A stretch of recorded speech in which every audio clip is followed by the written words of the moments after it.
As Valdemar Schmidt from Puerto Rico, as we see the tail of the tape. Lopez, 29 years of age, has had more experience, more fights. The weigh-in this morning produced those weights: 174 1/4 for Saad Muhammad, 173 3/4.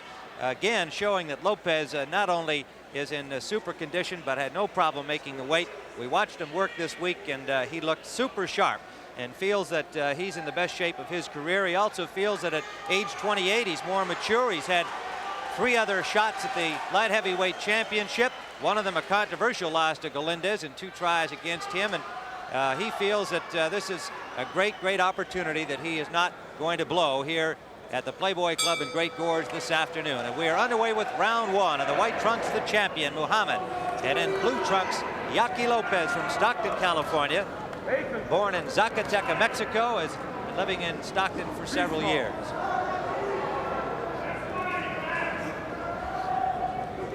Gil Clancy, Lopez, over his career, liked to get in there and mix it, brawl. He was a good puncher, known more as a puncher. Do you think that it's possible for him to have turned around his style enough to do what he wants to do today, as you described, and that's become more of a boxer? Well, Tim, from my experience, that once he gets hit a couple of punches, he'll revert back to being the same Yaqui Lopez. He'll start standing still and try to punch with Muhammad, and that will be fatal. Managed and trained by Jack Cruz, Benny Casing. They brought in Kareem Allah about 6 weeks ago, mainly as a psychological force, and he is working in the corner. He's been kind of a cheerleader for Lopez. He just stumbled back there. No real impact from Muhammad. Muhammad is co-managed by Frank Gelb and Bilal Muhammad, and trained by the veteran Sam Solomon.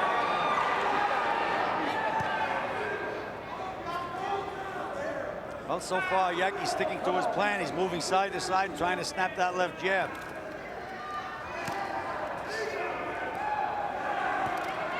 Muhammad has successfully defended his crown 3 times, defeating John Conte twice, and knocking out an overmatched Louis Pergot in his last championship defense. His first fight against Lopez, he won the U.S. championship in October of '78. Stopped Lopez in the 11th round of what was described at that time as the fight of the year.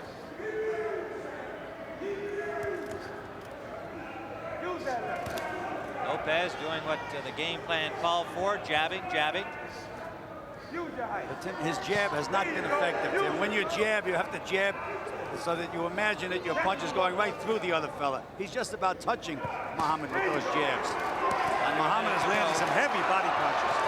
And a good right hand from Muhammad landed, and he backs up Lopez. First round action.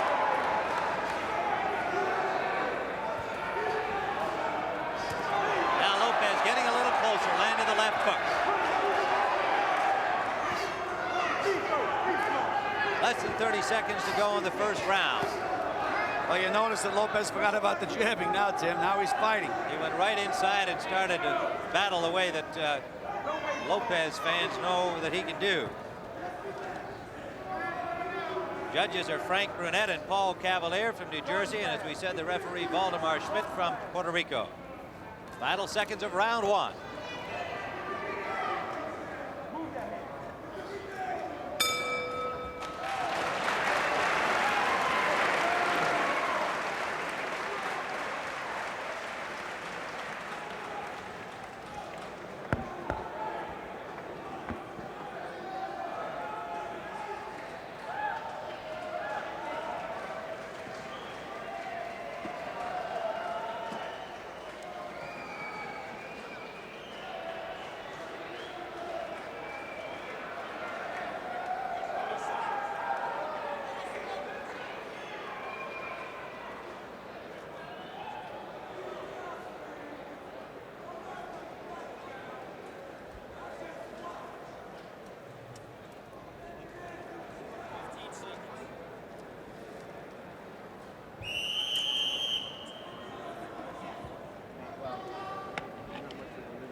Round number 2. Yaqui Lopez, the challenger, in blue. The champion, Matthew Saad Muhammad, in white with black trim. Mandatory 8 count is in effect. There is no 3 knockdown rule.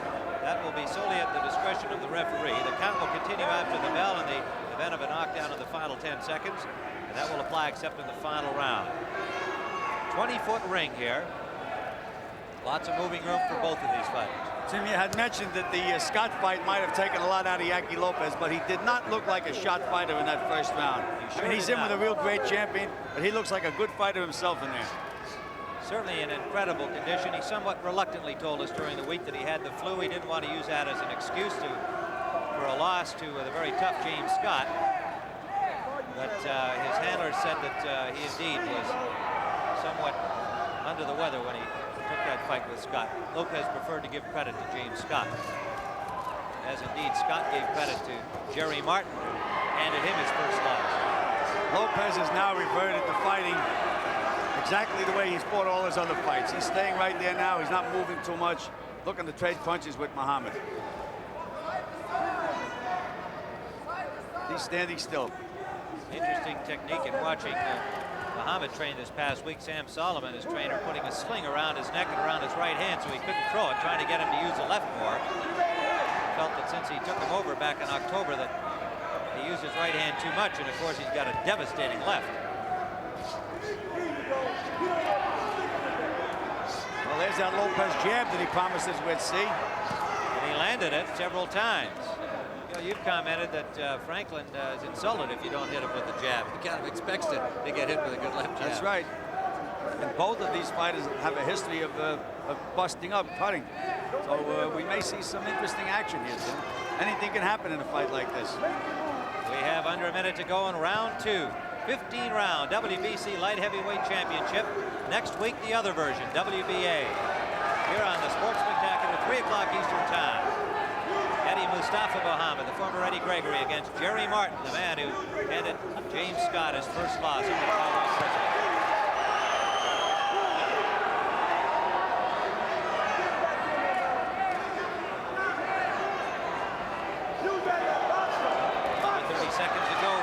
Lopez landing combination. It's been a good round for Lopez, Tim. Landed a couple of heavy punches.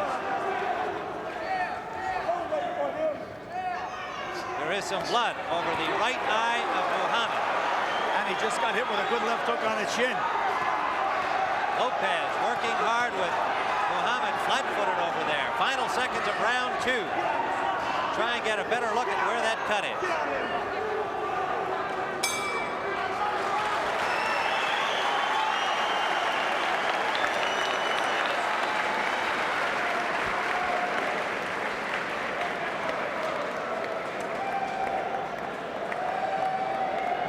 Did this, and I did a lot of that in this last round, right here. I'll get to these, yeah.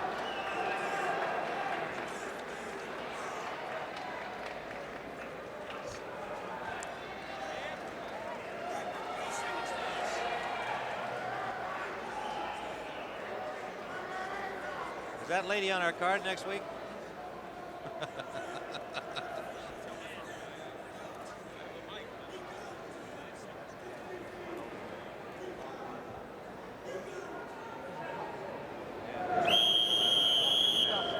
Round number 3 coming up. Here's some action from round 2. A good one for Lopez on our card, as Muhammad had been hit with a good combination and he slowed down over there and Lopez went to work on him. There is a slight cut above the eyebrow, just on the corner of the right eyebrow of the champion Muhammad. Does not appear to be a problem yet, but could develop as we go along. Round number 3, Lopez in blue, the champion Muhammad in white. Tim Ryan, Gil Clancy, and Dick Stockton ringside. The Playboy Club in Great Gorge, New Jersey. Live championship action. Good left hook by Lopez, Tim. He's fighting with confidence, Tim. It's important. Big right hand. Right hand lead landed and a good jab right behind it.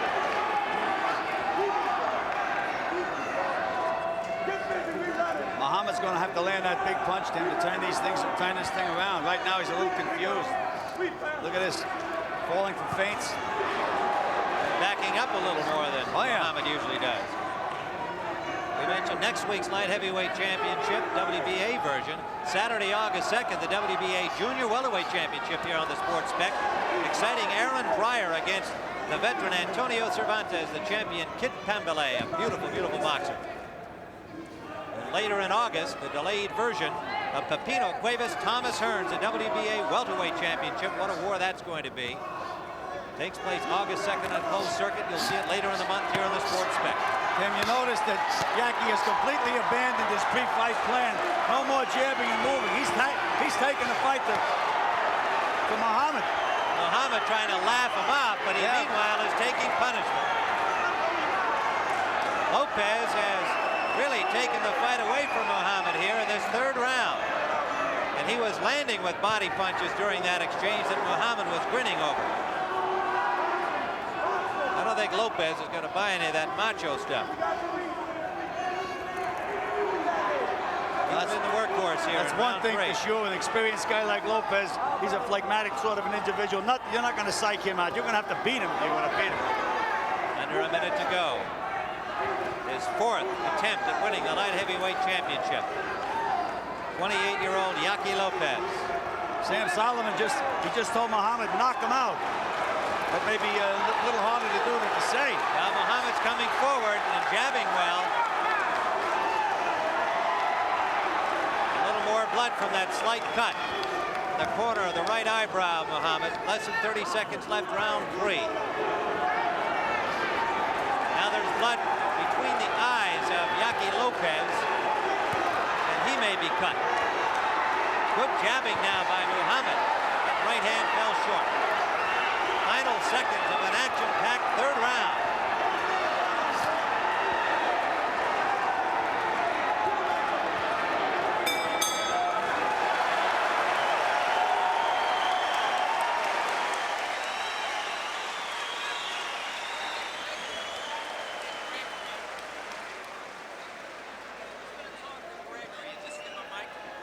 I need the hand, Mike. Put him in between us. Well, put him in on my left. Just slide down. Move this chair. You move toward Dick. Yeah. Got enough cable there? Is there any more cable on that? That ain't gonna work. See if that'll feed under there and come out the other side of that leg, Dick. Then we'd have.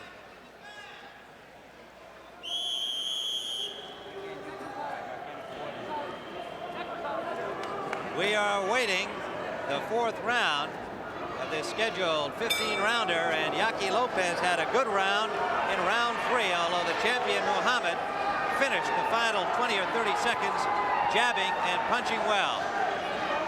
Round number 4, Lopez the challenger in blue, the champion Muhammad in white.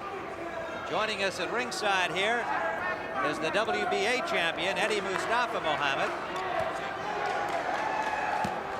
And we'd like to get his comments as soon as we can get a microphone to him here. All right, Eddie, nice to have you with us, and a bit of a surprise, I think, in that Lopez, who wanted to jab and box Muhammad, went back to his old punching style, and he got off to a good start in this fight. Yes, he did. But as the fight continued, he let Yaqui try to take the play away from him a little bit, and Saad came back with his jabs.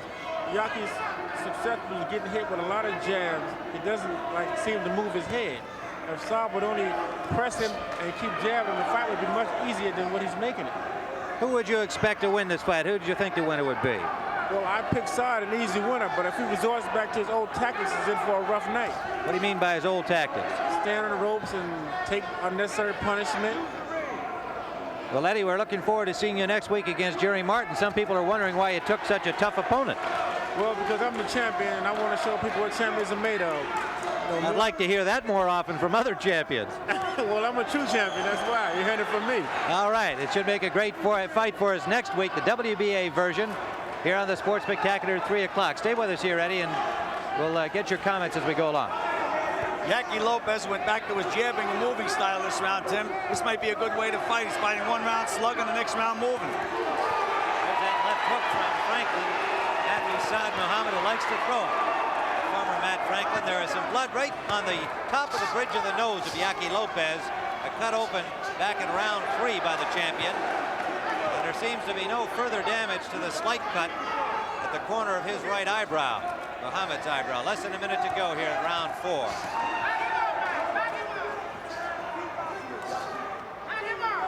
Great pace for a light heavyweight fight there, Tim. Tremendous pace. There's Lopez jabbing again. Well, we said he's back to moving and jabbing. Here's a Good big right right hand.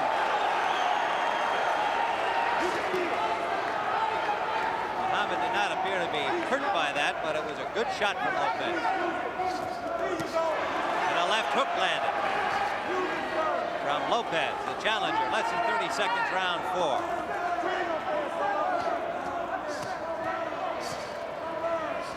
A lot of variety in Lopez's attack. He's fighting a beautiful fight so far, Tim. Beautiful fight. He's been over and under, going to the body, coming up to the head, mixing up his attack. Final seconds, round 4.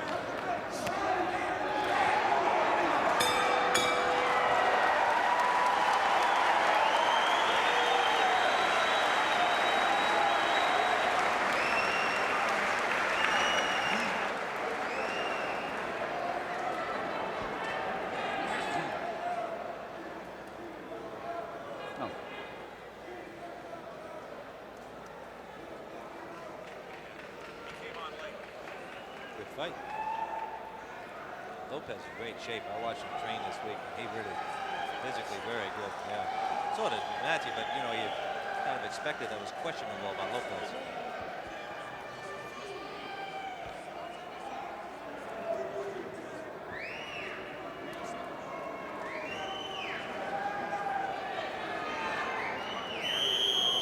Here's some action now from round number 4 as we await the 5th round, and Lopez and the champion Muhammad in white really going at it. A good round on our cards for Lopez and varying his attack effectively. This is round 5. Lopez said he was going to work that jab overtime. At the end of the last round, he threw 5 consecutive jabs and they all landed like a piston. They were pumping out there. You're listening Now to he's back to moving side to side again.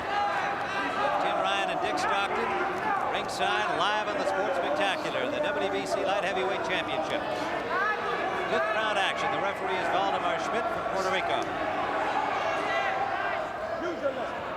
Little white substance between the eyes of Lopez where they've had to stanch the bleeding. A slight cut. There appears to be no blood coming from the very slight cut suffered by Muhammad in round 2.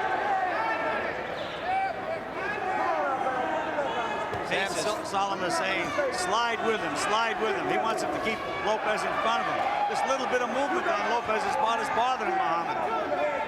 Pace has slowed finally a little bit here in the 5th round. They were really going at it for 4 consecutive rounds.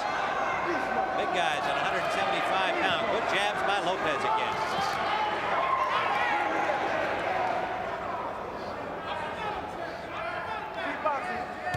This is a rematch. Muhammad as Matthew Franklin stopped Lopez in the 11th round the last time they met. That cut has been reopened between Yaqui Lopez's eyes, Tim. A real good shot to the kidneys and another right hand in the body. Well, Muhammad is so strong, Tim. He's a physically strong, very, very physically strong. That's what we doubted before the fight, if Lopez had the strength to keep him off. Here comes Lopez behind that jab. Lopez working hard. Muhammad was more off balance. Some of the crowd here thought that he'd been knocked back, that he was backed up by the jabbing of Lopez and momentarily lost his balance. No damage done. Now Lopez is coming forward, Tim. Yes, he is. Banging to the body. And a good right hand to the chin.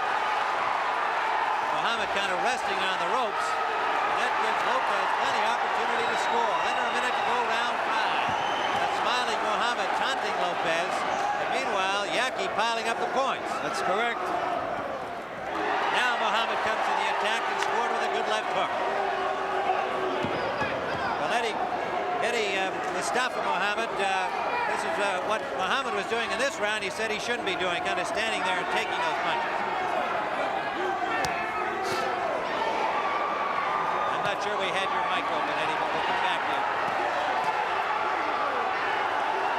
5th round. Champion now on the attack, but Lopez fighting well out of the corner. Final seconds of the 5th round. Lopez scoring to the body.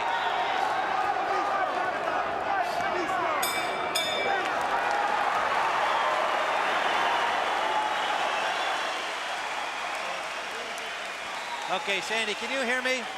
What I'd like to do, we didn't have the hand mic open there when I went to Eddie Gregory. I'd like to come back with him in the 6th round. If you can leave the hand mic open. Well, I'm just going to get a short comment from him and then release him. Yeah, during the round. During the round. Check. Check. Yeah. Right, we have those cues. So just make sure the hand mic is open during round 6. Good. Yes, I saw that. Okay, but just to have the audio man open the mic during round 6.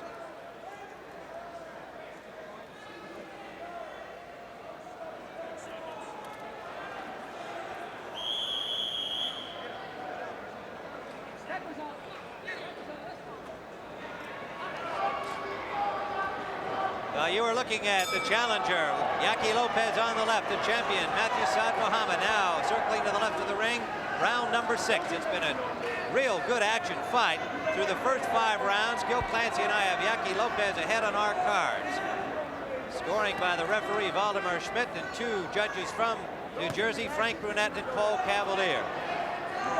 Tim, on that action inside last round, Muhammad naturally is the stronger of the 2. But Yaqui Lopez is throwing his punches more precise, more correct. And he got the better of that last exchange inside at the end of that last round. And now he's back with that jab again. You mentioned we have Eddie Mustafa Muhammad with us, a WBA champion who will be on the Sports Spec next week defending against Jerry Martin. And the mic wasn't open last round, so let's go back to that same question. Eddie, you said that what Muhammad shouldn't do was stand there and take the punishment, and he did it again in round 5. But he's on the attack now. That's what he should be doing, relying mainly on his jab to work inside because he's the stronger of the 2.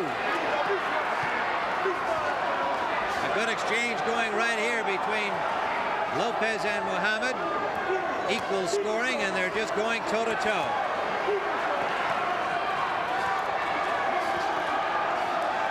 I'd like to alert our stations along the line. There'll be a station break at the end of this round.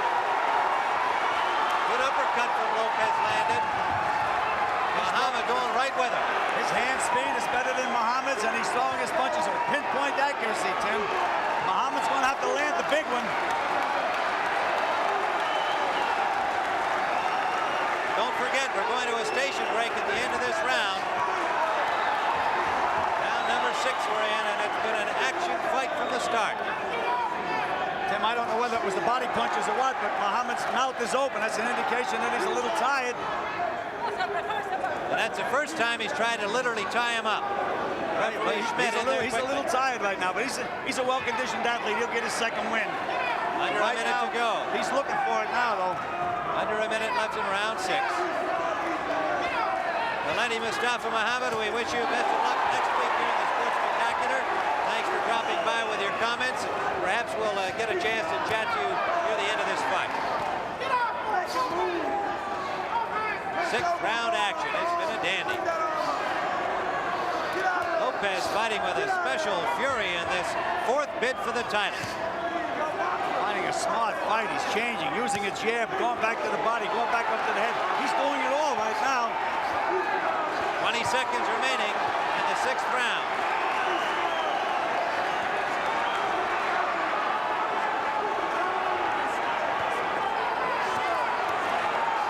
Today's CBS Sports Spectacular will continue after this word from your local station.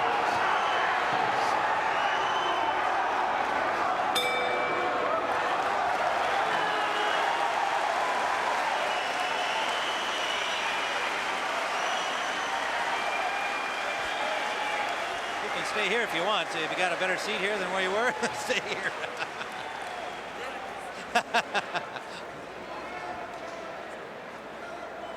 Good fight.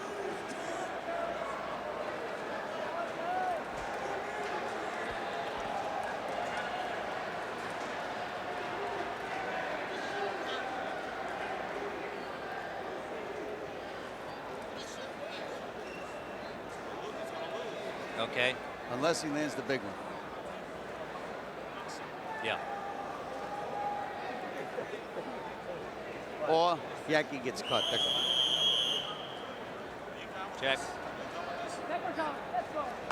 We may use it like way late in the fight, you know.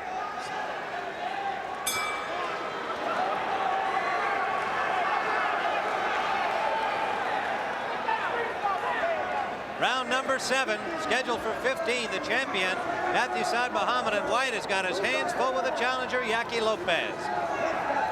Tim, at the end of that last round, Muhammad was in a little trouble. He got hit with a lot of good punches. Now I noticed that they put a lot of heavy Vaseline over Yaqui's both eyes, hoping that he doesn't bust up. Well, he has a slight cut between the eyes. Muhammad had a slight cut at the corner of the right eyebrow way back in round 2 that has not had any further damage done to him. Sam Solomon is screaming at Muhammad, get off, get off, get off. He's already said it 20 times this round. Here he just said it again. Lopez has been magnificent through the first 6 rounds. On our cards, we have him comfortably ahead in this fight, but of course, that doesn't mean a thing the way everybody sees boxing so subjectively. But it would certainly appear that by any objective standard, he is leading this fight. Sam Solomon exhorting his man from the corner, the veteran trainer, Sonny Liston, among others. He's telling Muhammad not to let Yaqui rest, but it's Muhammad that's tired.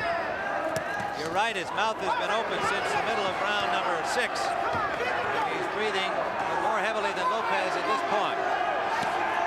Good left hook from Muhammad. That's his best punch. He's well known for it, but Lopez comes right back at it and takes to the body himself. Lopez firing away here, up and down to the body and the head. Very cool, Tim. Very, very cool. He's picking the spots. He feints first. Yaqui Lopez, a new father. He has a 2-week-old son, Alvaro. Well, it's always been my superstition that a new baby brings you a lot of luck, Tim. And right now it looks like that's what's happening with Yaqui Lopez. Big baby, too, 11.1 pounds. His wife Beatrice is here with his other boy, Yaqui, 3-year-old Yaqui. Grazing left hook from Yaqui Lopez. Under a minute to go, round 7.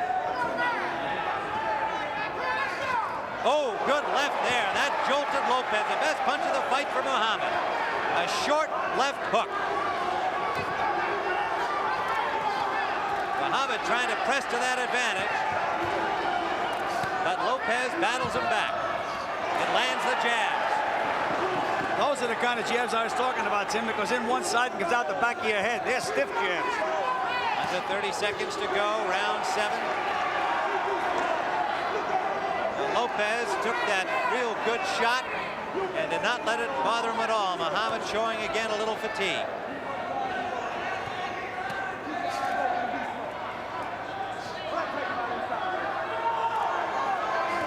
Muhammad can't seem to get 2 or 3 crisp punches together, and that's the end of round 7.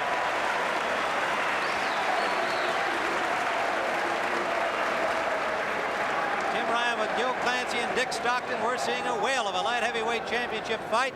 You'll see more action like this next week when Eddie Mustafa Muhammad will defend his WBA. Oh, okay, I'm sorry, I didn't know. Please tell us we're gone. That's helpful to us. Yeah, no, okay.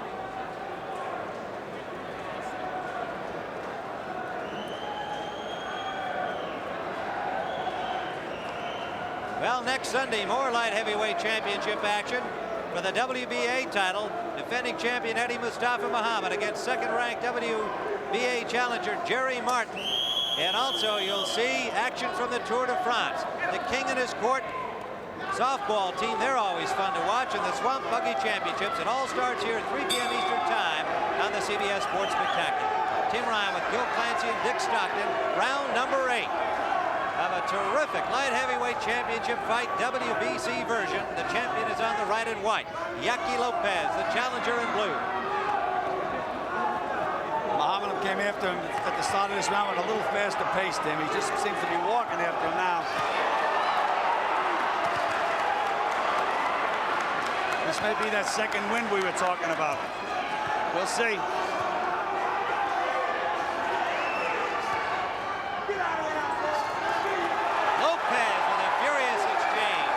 Lopez is now cut badly, Tim. Looks like he's cut badly. I think it's the same cut that's been reopened between his eyes. And that could develop into a factor here, and he has been doing a great job so far. Muhammad, no doubt, will try to take advantage of that. It looks like it's a cut now over the right eye, Tim. Yeah, it's a bad one. We'll be watching it closely. And Lopez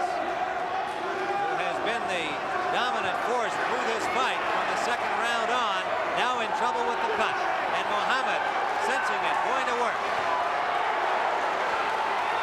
Lopez flat-footed against the ropes. He hasn't been there before, and that's not where he can stay.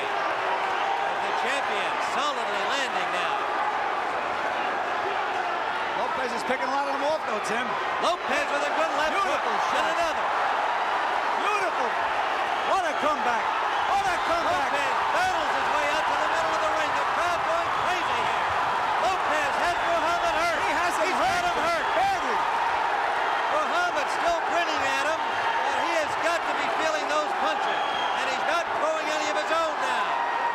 Lopez, one punch after another, has got to get arm weary before the end of this round. Tim, he said he was going to give it a super effort. He knew it was his last chance, and he sure is. What a fight. His fourth try for the light heavyweight championship finally slows down after that furious pace. Can Muhammad now get something going? The champion turns him around, but Lopez lands a left hook. 8th round, scheduled for 15. Hard to imagine it'll go that long. Lopez weary now, finally. Missed that punch badly. Muhammad a good uppercut. Well, here comes the strength of Muhammad. Under 30 seconds to go in the 8th round. Another wild miss by Lopez. Muhammad misses. They're both arm weary now. The left uppercut lead, but Lopez picked it up. Final seconds of the 8th round. What a fight.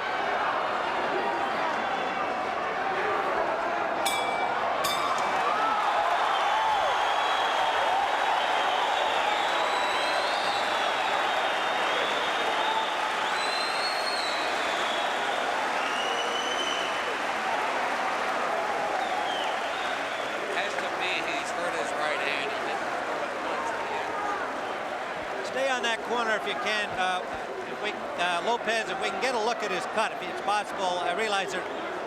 Yeah, okay.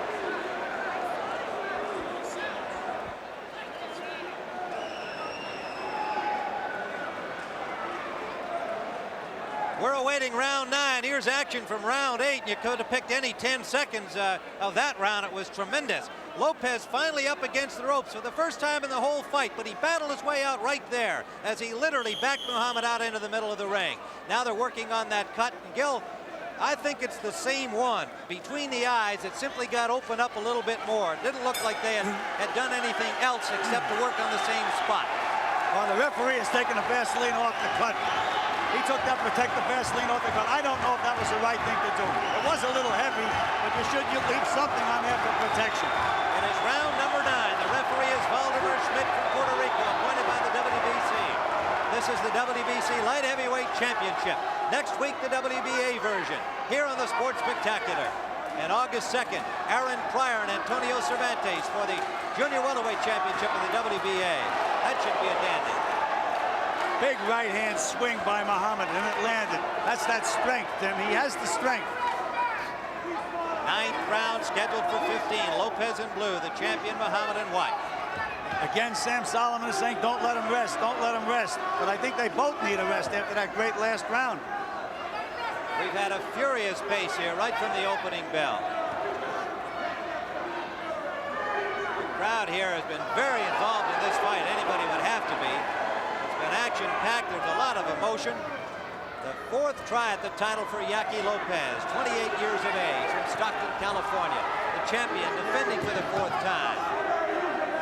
Matthew Saad Muhammad, the orphan from Philadelphia.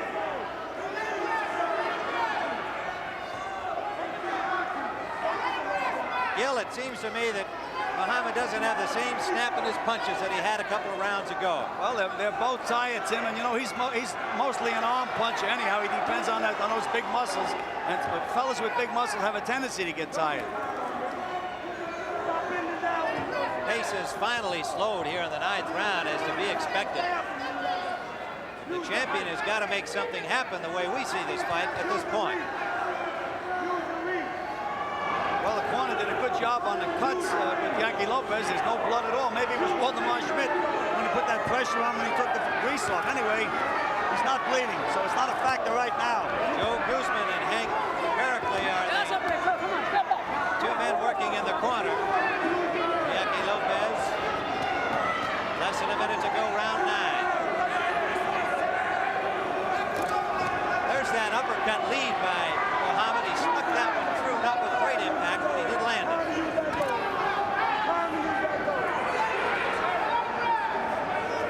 Yaqui's taking a timeout this round. Well deserved. So under 30 seconds to go in the 9th round.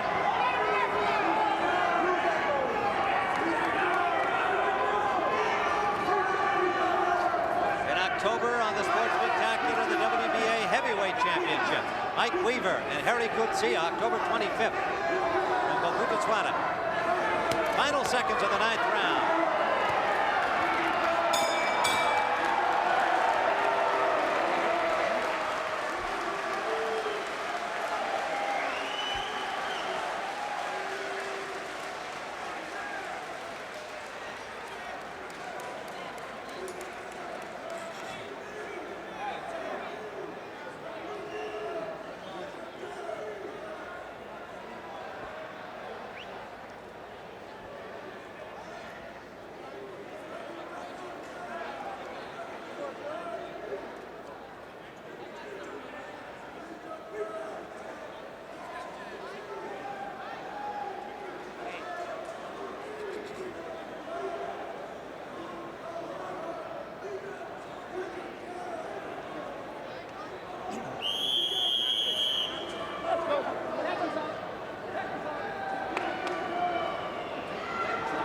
We're at the Playboy Club in Great Gorge, New Jersey, as if you didn't know from that shot.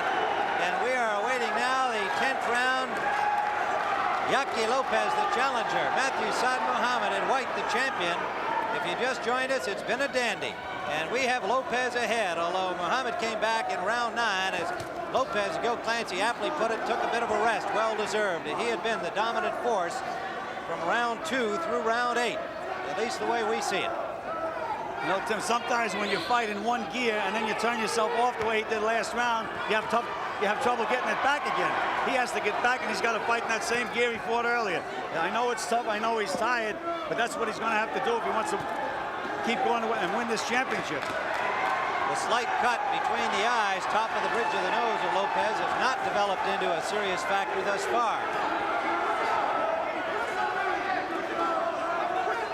No sign of blood on that small cut. Corner of the right eyebrow, Muhammad suffered way back in the 2nd round.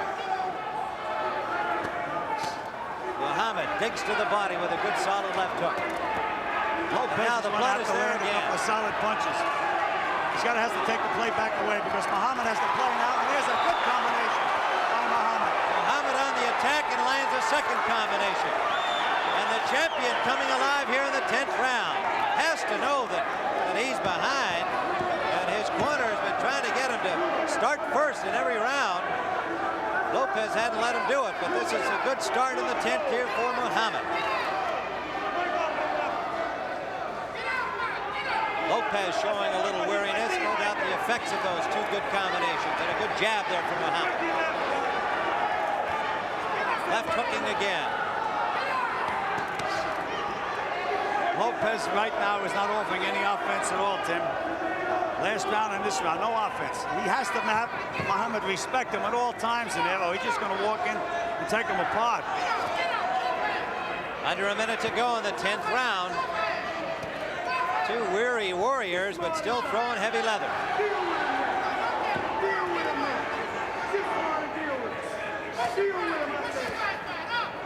Short left from Lopez landed.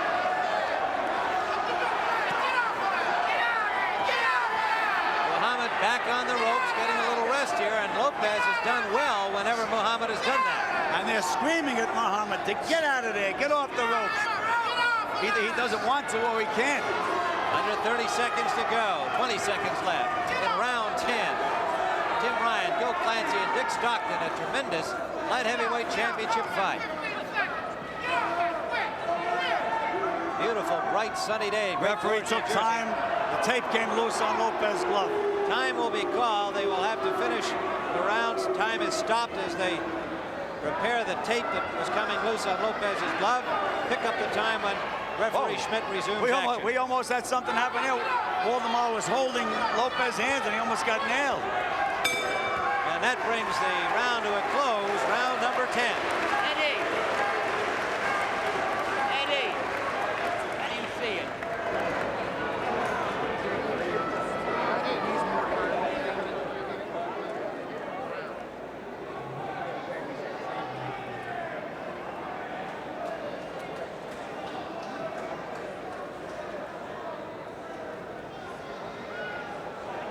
Okay, a reminder, please tell us when we're gone.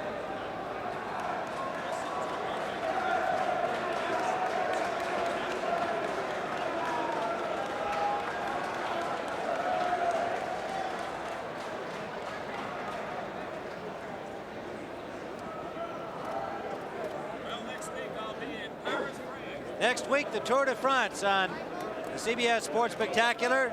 Next Saturday and Sunday, and our Dick Stockton's going to be over there, lucky guy in beautiful Paris, to watch the finish of the Tour de France. And that is always an exciting international event. You'll see it here, along with the light heavyweight championship WBA version, Eddie Mustafa Muhammad and Jerry Martin, and that should be a dandy. It'll be hard to top this one today. The challenger, Yaqui Lopez, the champion, Matthew Saad Muhammad, and they have been to war. We are in the 11th round. Well, the last time they met, Tim, Muhammad stopped him in the 11th round. Let's see if it's a jinx round for Lopez, or anyway, let's find out what happens.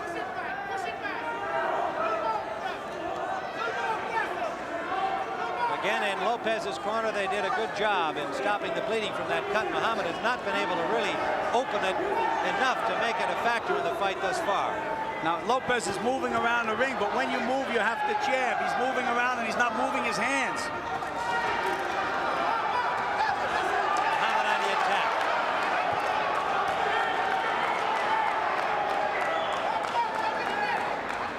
Not moving his hands.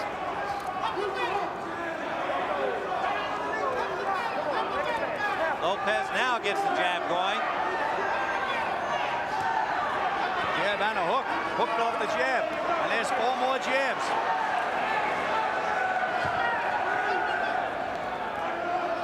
Lopez defending well against that combination from Muhammad. Locked him with the gloves.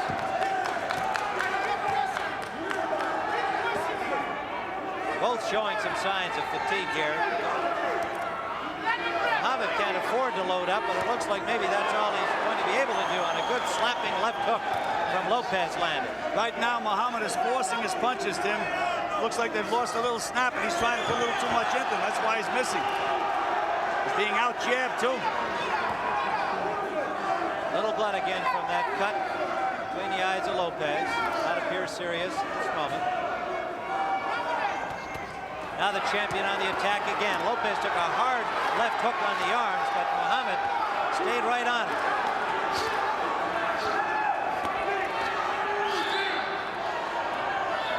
Neither fighter able to land a heavy blow in that exchange. We may see Lopez rally at the end of this round. Muhammad looks weary to me, Tim. Less than a minute to go in round number 11 of a grueling light heavyweight championship fight. I think Lopez can take it from him right now, Tim. He just goes and pushes him back. The last time they met, it was Matthew Franklin who stopped Lopez in the 11th round. The same Matthew Franklin, now Matthew Saad Muhammad. Less than 30 seconds to go in the 11th round. Again, Lopez defending well, taking that hook on the arm and elbow. Needs more offense now, though, Tim, because he's got a slow target in front of him. Slow target and a tired target. Final seconds of the 11th round, and the grueling pace showing its effect on both of these fighters.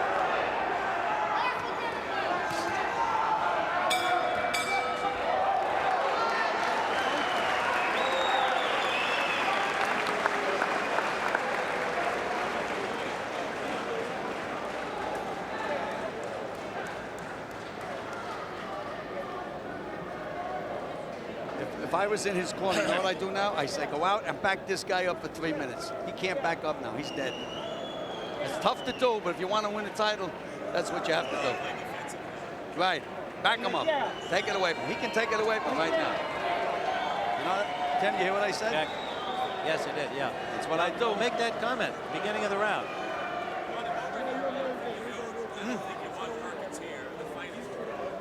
Yeah, okay. So good That is fight. not his son, by the way. It's his son, Trent. Oh, you're right. Me too. I'm a people.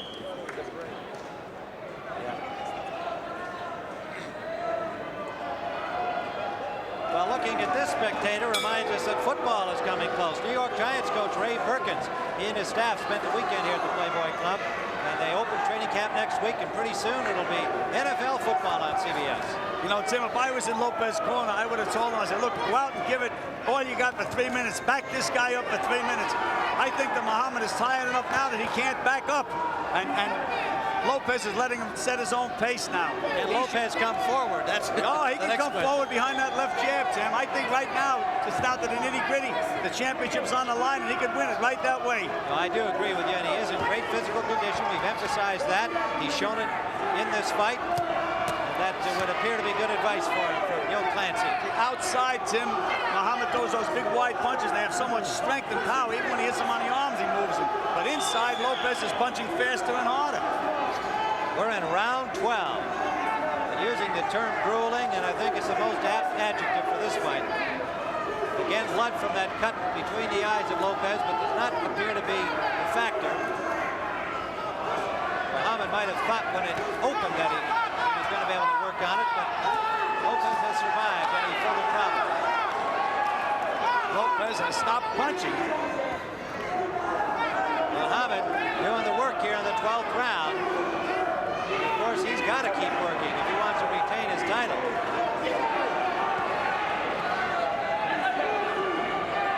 Lopez is not going to walk out with that title, Tim, unless he turns it on. You can see Sam Solomon doing his work in the corner, trying to get Muhammad to throw more punches, be first on.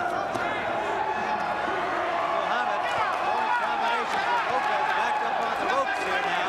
Lopez is not punching back.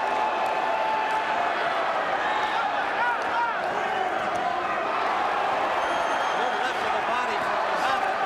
Lopez get back with the right hand and now another. Minutes ago in round 12. They're toe-to-toe again. Muhammad with a good flurry here in the 12th round. The champion going to the body and coming up to the head. Muhammad is dead tired right now, but he's got a champion's heart. There is more blood now from the cut of Lopez. Uppercut lead for Muhammad. Under 30 seconds to go in round 12. Champion on the attack once more, but he's tired. They're both tired. He's tired, but he wants it. He wants to keep that championship. The jab landed from Muhammad. Lopez showing more fatigue here in the 12th round. Final seconds of round number 12. And a good finishing flurry by Lopez at the bell.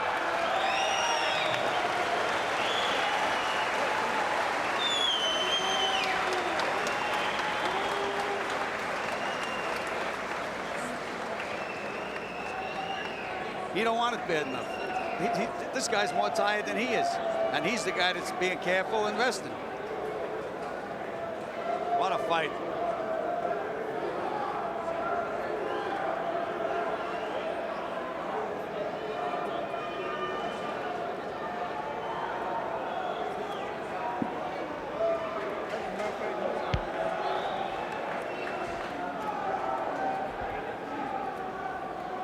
One of these rounds is very close.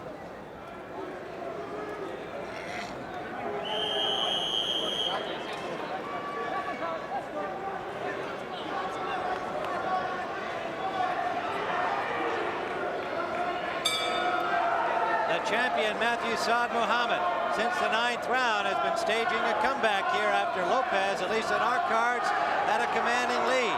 And now the challenger has got to somehow get himself going again, round 13. Well, he wants to win this fight. Well, Lopez came out this round with a purpose, Tim. He snapped off 4 jabs right away. That's what I said. If he can back Muhammad up, he's going to do it. But he has to back him up. He has to make up his mind that he wants to win that title, and he wants it badly. The 4th opportunity for Yaqui Lopez. There it is. There's that left hook counter. That's what he has to do. He has to move those hands. Good right hand by Franklin. Staggered Lopez. Backed him into the ropes, but Lopez comes off well. This is a war. Tremendous punishment handed out by both fighters over the course of this fight. We're in the 13th round. Good right hand from Lopez. Left hook from Lopez. Another right hand. Muhammad again electing to just lay there, get some rest, and not throwing punches. You notice that Muhammad got moved off his feet with that little cuff. He doesn't have his legs on it too good right now, but neither one of the legs are too good with the punishment that they've taken and the pace that's been set in this fight. Gil Clancy with Tim Ryan and Dick Stockton live from the Playboy Club in Great Gorge, New Jersey. Some blood from the nose of the champion Muhammad. Right hand lead fell short. A good rally by the challenger Lopez, who had fallen back some in the previous 4 rounds. But Muhammad is working. Lopez is fighting in spurts. Muhammad gets off first every time. They look at each other again, and then Muhammad gets off first. Lopez has to get off first. He wants to do it. Under a minute to go in the 13th round. Good left jab from Muhammad landed. Lopez jabbing back but missing. There's that uppercut lead again. Lopez off balance there, was not rocked with a punch. That one rocked him. A straight right for Muhammad. Sent him back into the ropes.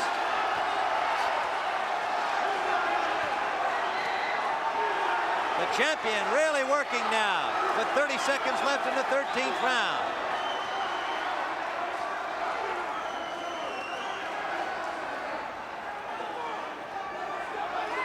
No damage done in that last exchange. An arm-weary Muhammad just unable to get any sting on those punches. Final seconds of the 13th round.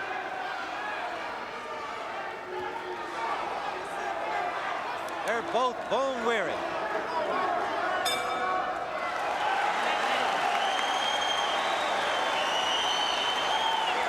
I like that even.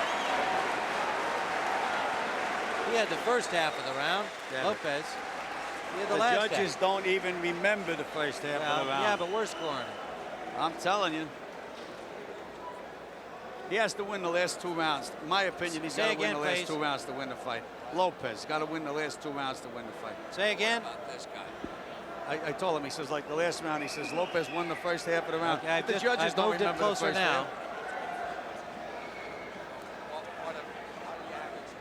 I have him slightly ahead, but forget about it. I'm telling you, he's going to have to win the last 2 rounds.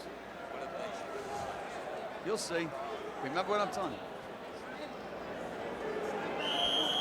There is Sam Solomon in the champion's corner, and there you are looking at Matthew Saad Muhammad receiving last-minute attention there as we head into the 14th round, and it would appear that the champion has pulled this fight back to a very close situation, as Yaqui Lopez had been the early leader, at least the way we've been seeing the fight, and the champion has come on since round 9, and they're still trying to get the tape correctly on the challenger's glove, Yaqui Lopez, and now we're underway in the 14th round.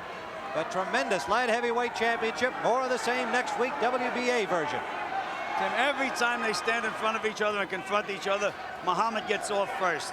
This championship is up for grabs, but Lopez has to get off. There's the champ getting off first again.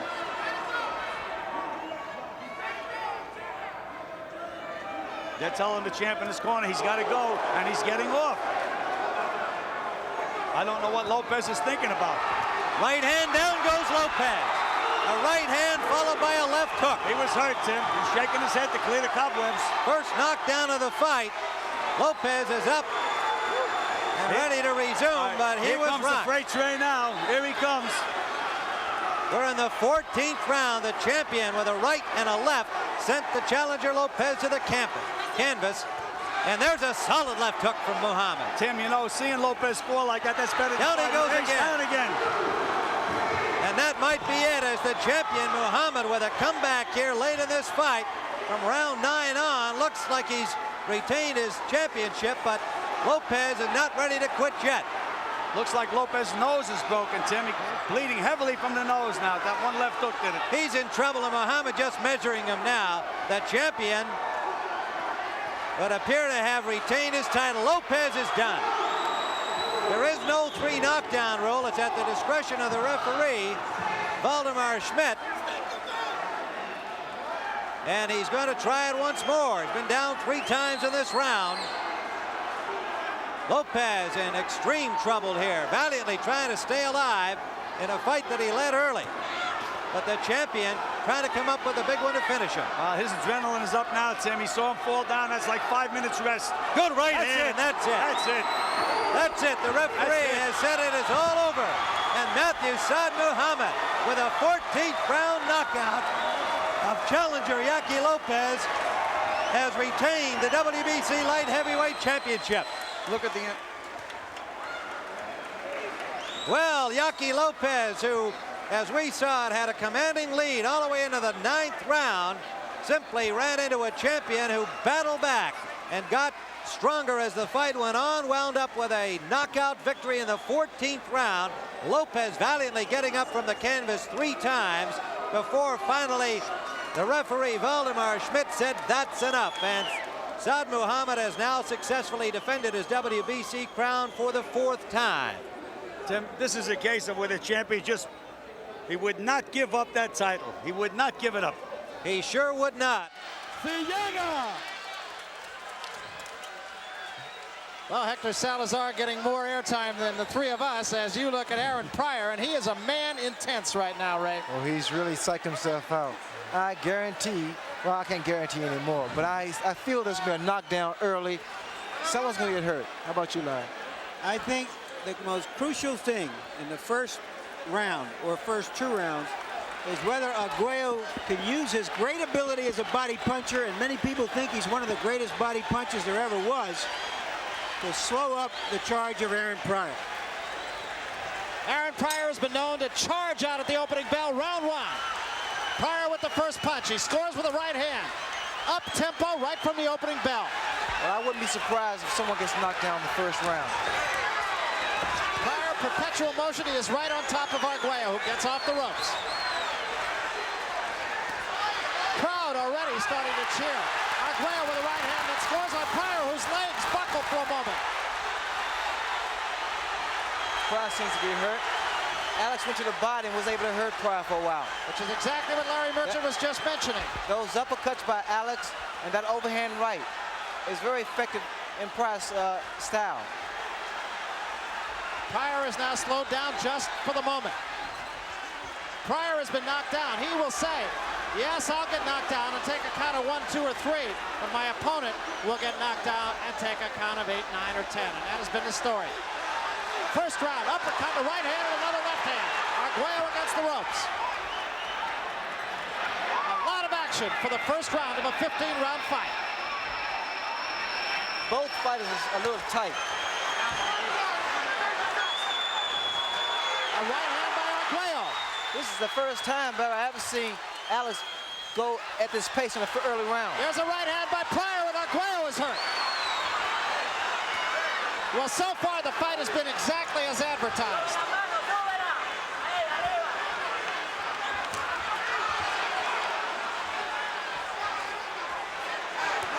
There's another right hand by Pryor, and another right hand, and another. And Arguello gets off the ropes. Alex is hurt seriously now. Arguello is letting Pryor fight his fight. And another right hand, and Arguello back to the ropes again. Arguello unable to keep Pryor off him early on. Alex That legs, is a key. he started to buckle, Barry. If Pryor can hop right on him now, he's ready to put Alex down. But he can't get too careless because Alex is a great champion. The other thing that I can't help but wonder is the bell here is not very loud, and this crowd is a din. That could be a factor because neither one of these fighters may hear the bell. Really puts the pressure on the referee.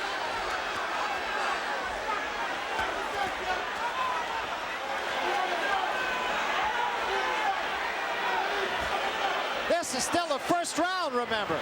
You know, both fighters a little arm-weary in the very first round because they started off very fast at the beginning of the first round.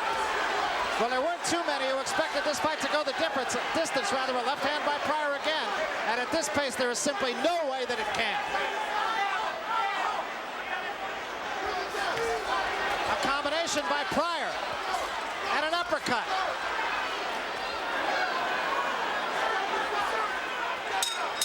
End of the round, and what a first round. A very, very big round for Aaron Pryor. And the important thing there was he continually beat Arguello to the punch. Let's take a look at some of those exchanges early on. He wasn't giving Arguello a chance to breathe or to set himself to throw the punch. Arguello likes to set himself to throw his punches. There you saw a left come right through Arguello's guard, and Arguello was continually backing up. Here's another exchange later in the round.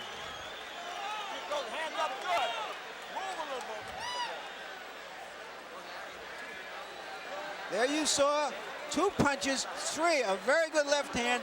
Arguello is simply getting licked to the punch in a 5-punch exchange that Aaron landed on him.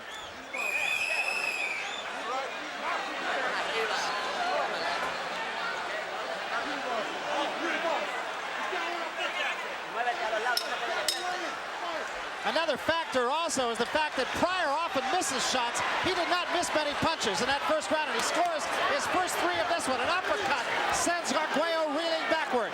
You see, Pryor's also much physically stronger than the other fighters that Alex been in the ring with. And that left jab of Pryor's getting through. Pryor is very sharp with his punches. Not only a lot of them, but very effective. Both fighters are missing some shots, like those overhand rights. If either punch lands from either fighter, someone has to go down. Both men were hurt in the first round. Pryor early, but Arguello got much the worst of it. And again, Pryor getting off before Arguello.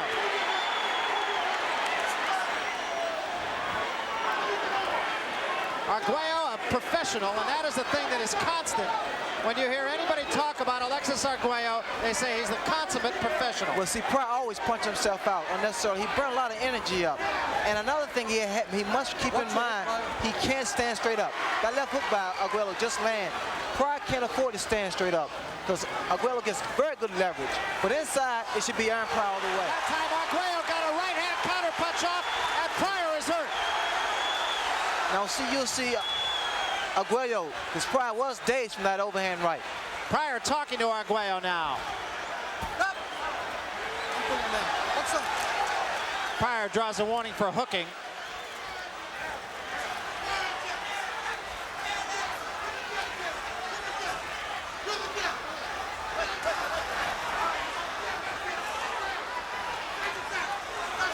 That punch by Arguello was just a case of his man making a mistake and Arguello countering the mistake, and that's what he says. His theory is all I have to do is throw 2 or 3 punches in a round, but they've got to be good and they've got to hurt. He's such a composed fighter. Arguello is such a composed fighter. He's been rocked by Pryor, but see, Pryor's mistake and bad habits, in fact, he burnt his stamina is not as great as it should be, although he punches very, very hard for his division. Well, this fight so far is exactly as all the promotional releases have said. That's a rarity. I've seen it a couple of times, once in your fight with Tommy Hearns, but it is rare that a fight lives up to the press clippings. So far, this one has, albeit it is early. Arguello fighting off the ropes and fighting very effectively off the ropes. Arguello got the better of that exchange. But Pryor is still right on Arguello. And Arguello does seem content to have his back against the ropes and have Pryor lean on him.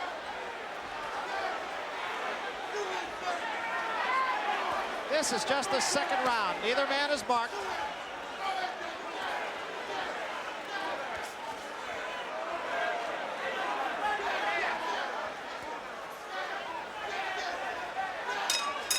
End of the second round.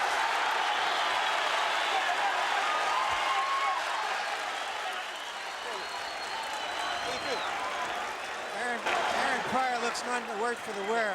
Let's take a look at the right hand that Arguello landed very early in that round. Here he is with his back to the ropes, a short, jolting left hand. Another one. And there it is, a straight right hand. A straight right hand right to the point of the chin. And interestingly enough, Aaron Pryor came right back after it. All right? Good. You're the boss, don't you? Give me that drink, man, that I mix. One that I mix. Lucy quick. Drink some. Swallow some. You the boss now. Roll. Jab, jab, jab, and roll. All right? Jab to the head, all right under the body. Up, go. Bring the cross roll. Panama Lewis wants Pryor to move his head more and move his body more, not come in quite so straight to Arguello. Well, he can't afford to, Larry, because, again, Alex gets such good leverage behind his punches, and his punch is so accurate. Pryor has to be very careful. Both fighters headhunting early on here. Arguello oftentimes likes to go to the body. He's not done that against Pryor. Of course, it's tough against the shorter man who's all over you. That was just a push for which Pryor draws a bit of a warning. But Pryor must, I feel, Barry, he must get Arguello out of there in the early rounds, because the late rounds will definitely belong to Alex. It was a right hand by Arguello. It did not faze Aaron Pryor, who came back with a left hand of his own. Again, you can't emphasize enough, the crowd is very much pro-Arguello, so when Arguello scores, you're going to hear it a lot more. Every time Pryor waits, sits and waits, Arguello comes with that uppercut and overhand right. And the same goes for Arguello. If he waits, Pryor comes on strong.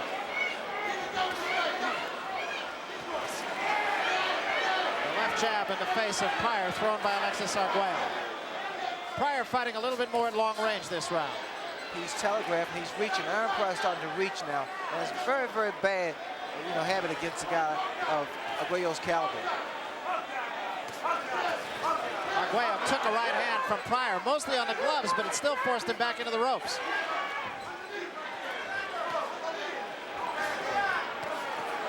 Arguello, straight right hand, or rather Pryor, a straight right hand, and I believe I see some blood from under the eye. And he took another shot right there. Although Pryor's landing very well, he has a bad habit of coming straight in with his chin up. It is just a swelling and not a bleeding under the eye. See what happened? The right hand, Arguello was able to catch Pryor with that overhand right because Pryor's straight up in front of him. And now I sense fatigue in Aaron Pryor. And you'll see Arguello just take control. And this is only the third round, and that short right hand, that was the punch that put Kevin Rooney away. He is not in there with Kevin Rooney tonight, but it was a good chopping right hand.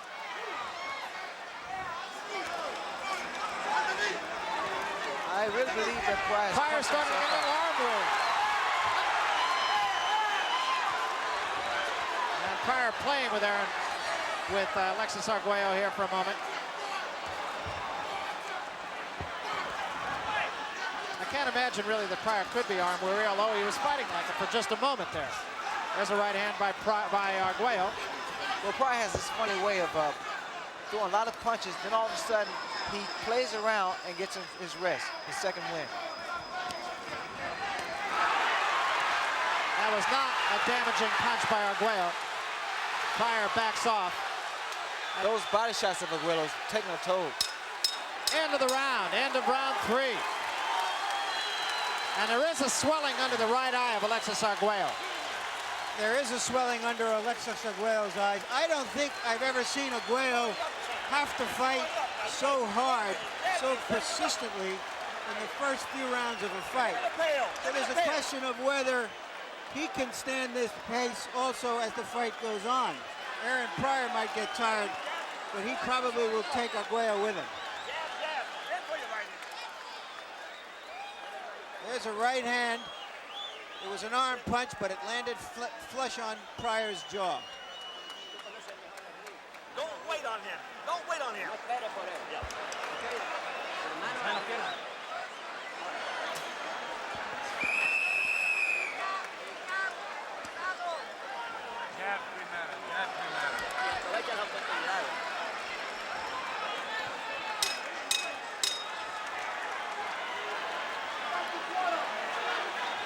Arguello off the stool and into the center of the ring.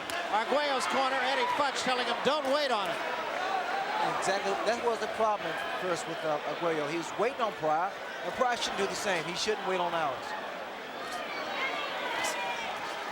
Pryor missed that uppercut and the right hand. I can't see this fight going over past 10 rounds, but the pace these guys have set in the very first round, and the big blows they're starting to land. Combination by Pryor.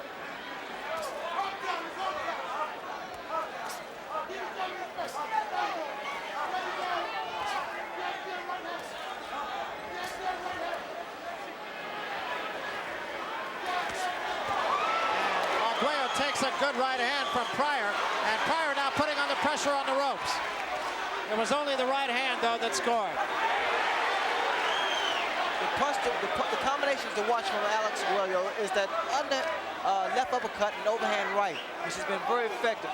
For Aaron Pryor, any particular punch, because he's very strong and carries a good punch in both hands.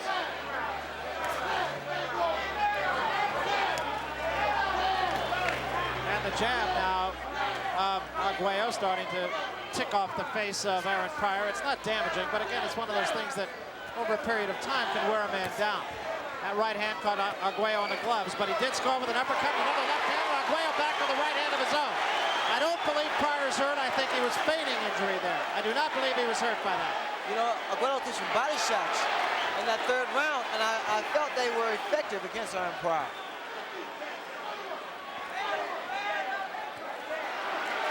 See, Pryor cannot do this, Barry. He can't back up.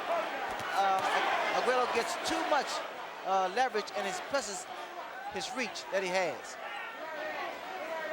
Arguello is marked with a swelling under the eye. It does not appear to be appreciably worse in this round. Pryor is unmarked. That was mostly on the gloves. These guys have been in tremendous shape because they've both been landing big punches. Counter punch with the left hand by Arguello. And Pryor with a left hand of his own.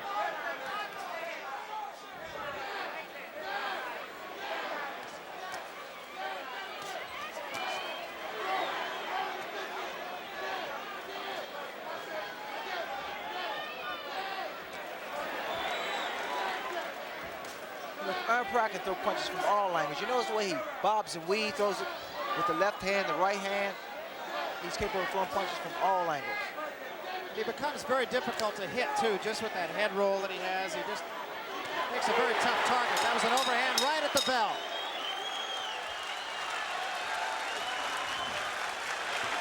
I personally don't see any evidence yet that Aaron Pryor is really arm weary.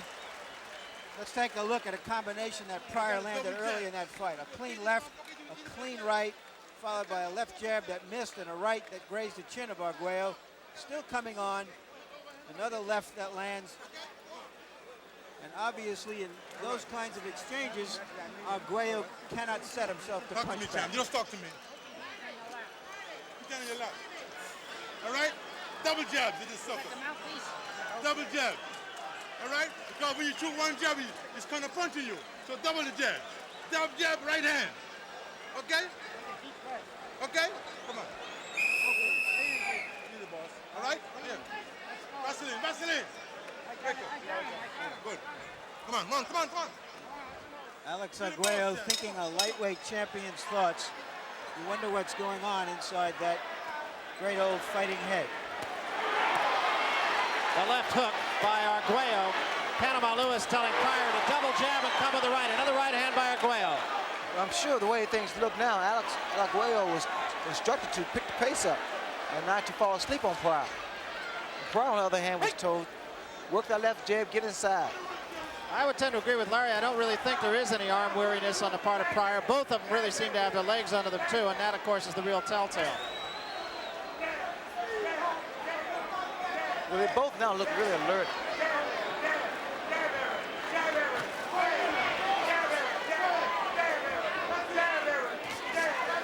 It's straight left-hand jab, although Pryor has not doubled up on the jab as his corner exhorted him to do. There he did, a double jab and a right hand.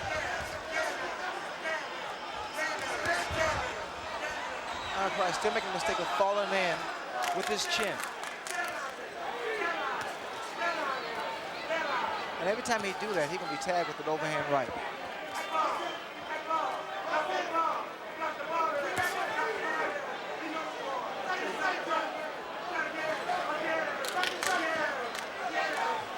Arguello fighting as though he is fighting a controlled fight, trying to pace himself a little bit. Pryor, of course, has been the aggressor from the opening bell. Well, Arguello, the way he's fighting now, he's concentrating. He's trying to figure out what should be more effective.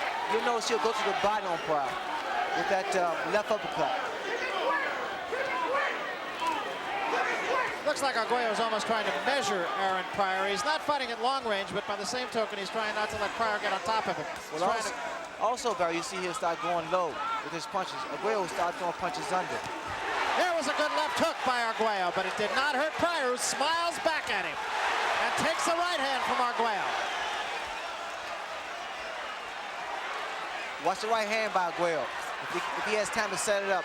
But Pryor is in there.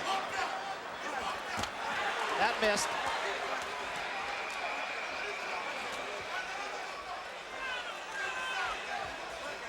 Right, step back. Referee Stanley Christodoulou breaking the 2.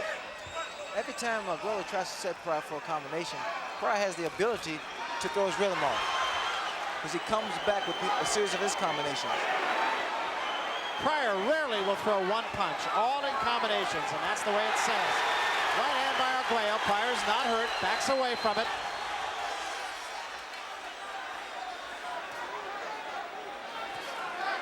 Pryor sticks a jab in the face of Arguello. And see, Arguello can't deal with a boxer. He has trouble with all boxers, and Pryor's doing the right thing now. Side to side. At the bell.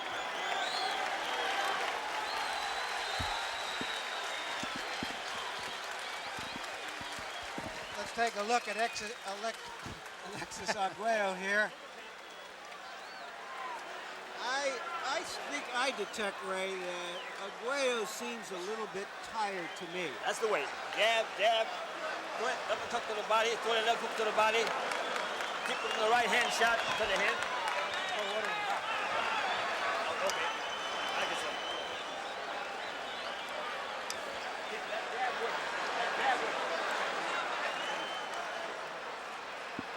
I do want to note here that he did land a couple of good body shots in that round. I thought they were the best body shots he has landed in this fight. Pressure on. Pressure on. Arriba y con las combinaciones de 4 o 5 golpes. No te quedes un solo golpe, ¿ok? Habla con el jab.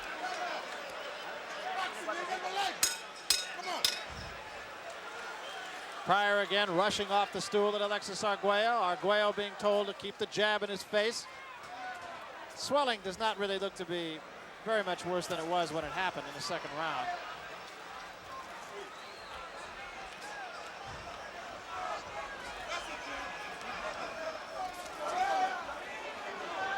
See Pryor's back to boxing again. I think he realized that it gives Arguello trouble. Lateral movement, sticking left jab out, changing direction with the right hand. But he can't leave that left jab out too long. He can't float his punches. Long right hand.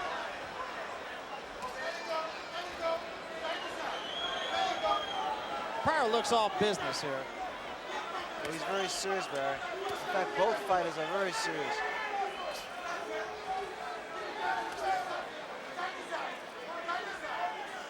This fight had all the billings, of course. Brawler, boxer, good versus evil.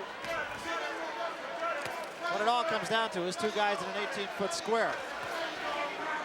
What Aaron Pryor needs to do now, because he's doing the same thing over, he's too repetitious in his style and his tactics. He needs to feint a little bit more. That was a little bit short. And that was not. That hurt Arguello. Arguello holds on here as Pryor forces the attack. That was a good right hand. That was a cut over Arguello's left eye, just above it. Now that could be a factor. That is in the area where the blood could get in the eye.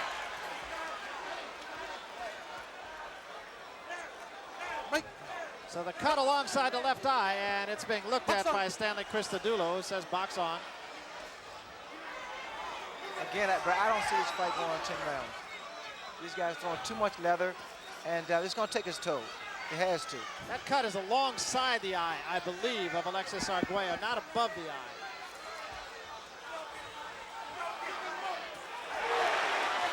That right hand did not hurt Pryor. Pryor's making the mistake of letting that left jab float.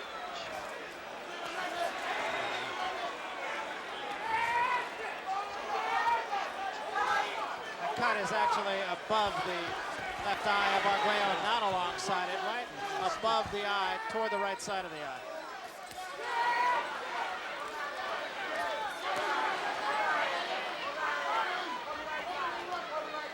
Pryor is trying to work on that as much as he can. And a good right hand by Pryor. And the blood showing all around the eye of Arguello now. That's going to give him a lot of trouble. Arguello has been stopped on cuts once before. In his first loss, as a matter of fact.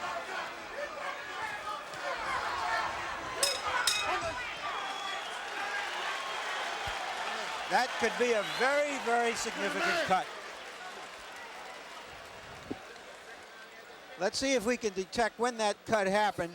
Here's an exchange midway through the round. A clean right hand alongside the left side of Arguello's face, and that could have been where the cut was formed. No, we don't see it as yet, but there we see a 4-punch combination get through. Now we see the corner of Arguello working on that cut. And you can be sure that Pryor will work on it as well. Hay que tirar flaco. Okay. Coge aire, ¿cómo te sientes? ¿Bien? Muy bien. Usted primero, tienes que hacer combinación. No lo dejes con confianza, ¿ok? No lo dejes con confianza. Tú tienes que iniciar rally de 4 o 5 rounds. Tú abres con el jab. Y termina con 4 o 5 golpes. No esperes por él. Well, the cut is a pretty nasty cut, and now I can't help but wonder if Arguello is not going to have to take the offense here. Well, unfortunately, Barry, they didn't have a chance to stop the bleeding. Aaron Pryor is going to hop right back on him. Pryor has picked up the pace here without question. That lead-off right of Aaron Pryor is confusing Arguello, because Pryor moved one way, then he stopped and released that overhand right and go the opposite way. He's not letting Alexis Arguello get his punches off. The bleeding is not very bad right at the moment. The swelling is still under the eye as well.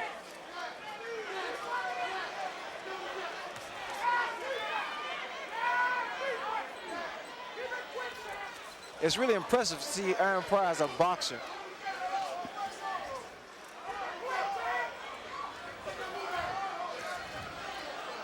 Pryor still pressing the action here.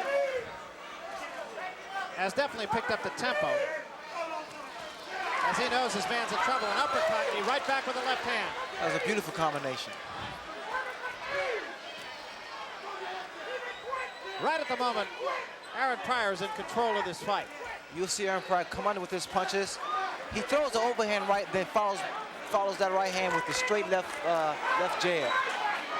Arguello continuing to try to work on the eye, and it is bleeding again.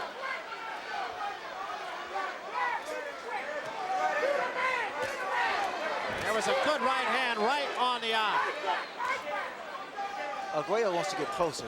All he's doing now is stalking Pryor, trying to get close to him, trying to measure him, trying to time him for some particular punch.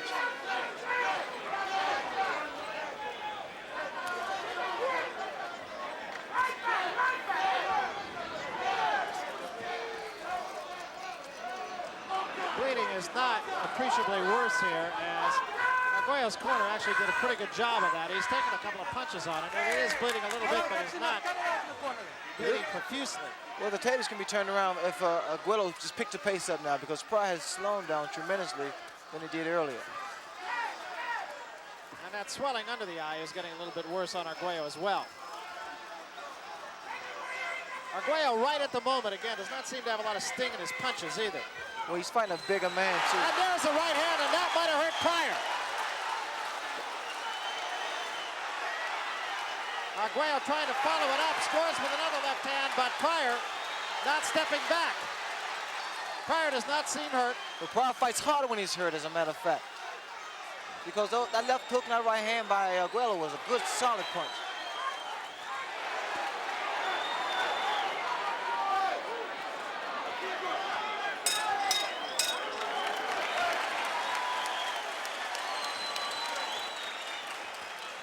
Let's listen into Aaron Pryor's corner. Aaron Pryor showing that he has more ability than just a roughhouse here. Keep his hands back here. Don't go to keep it. You get in the round. Don't go to sleep. Okay. Don't give him a chance to work. That's right. Don't go to sleep. Don't sleep on it. Let's take a look at that punch that Pryor landed, that, Arguello landed late in that round. There it is. You have him cut. He's a blind man. A bit of carelessness by Pryor, and he gets hit flush on the jaw. Neither fighter looks right now like they're capable of really taking out the other with one punch. There you see some salve and ice on Arguello's eye. Don't fight this fight. Fight your fight. Use the boss. Panama Lewis saying, don't fight his fight, fight your fight. He also said he's a blind fighter. I'm not sure that that's completely accurate. Pryor trying to pick it up here.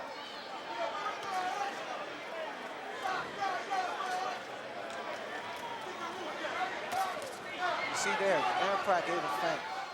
It was very effective.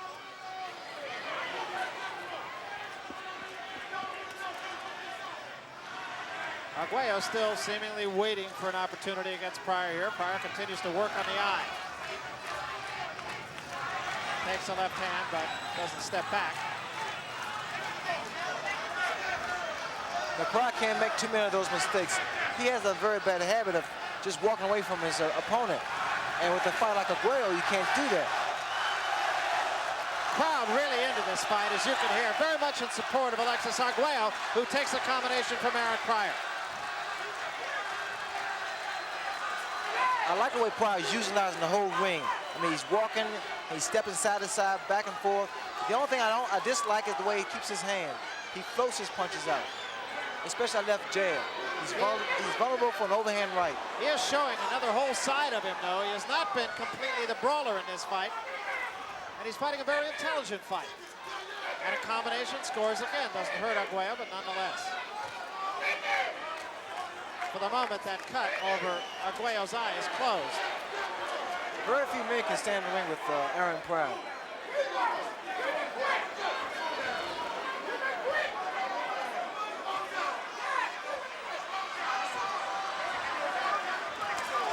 Pryor should change directions now. He's going the same direction, and Arguello's going to find him out. A right hand missed.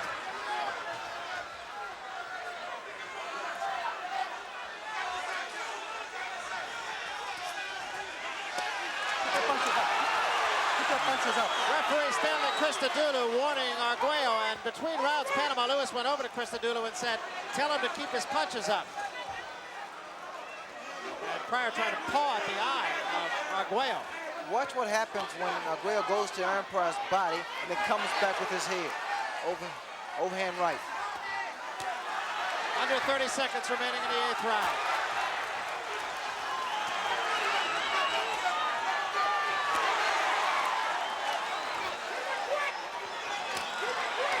And Arguello going downstairs and coming upstairs, just as you mentioned, Ray.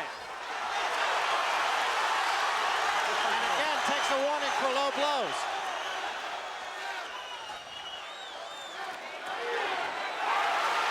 Arguello is starting to time Pryor a little bit better at the end of the 8th round. Oh, you the man. All right, you the man. Take some here. Take some here. Take some here. All right? Watch yourself. Watch yourself. You the man. Look at this bucket, damn it. Here. Fix him up there. Wake up, man. Come on. Let's keep this tackle, man. Come on, champ. You're the man. Keep this tackle. Come on. Let's keep this tackle, man. When you get inside, don't come out. If you hit you low, hit him back low. We'll take a look here at the low blow, the two-punch combination. Here it is, just below the belt, followed by a high overhand right toward the ear. I actually had the feeling in that round, Larry, that Arguello might have been starting to solve Pryor just a little bit. Probably because Pryor was floating up a little bit. Round 9. As long as Aaron Pryor is able to maintain his pace, it'd be quite difficult for Arguello to figure him out. But once he slows down, Arguello comes on strong, gains momentum, and start working that body and up and back to the head. Panama Lewis between rounds said to Aaron Pryor, when you get inside, duke him out. Well, Panama wants Pryor inside to stay there, not to come out back outside. Inside, Pryor's able to get those little short uppercuts. Pryor is inside now. Takes the right hand from Arguello. He's see it happens every time. Every time Pryor steps out, his hands are down, and Arguello lands. He connects with punches. Crowd comes alive now for Alexis Arguello. Pryor fighting away from Cincinnati. Does not feel he's really being accepted by his hometown fans in Cincinnati, although he has no intention of moving. Thought about it for a while. Worked out in New York, lived with a friend in New York. That was back when he couldn't get fights. I feel Pryor at this point now, Pryor would do better by boxing. Lateral movement. But he has to be doing something because it's difficult for Arguello to figure him out. Neither man has been down, and that will surprise a lot of ringside observers, myself included.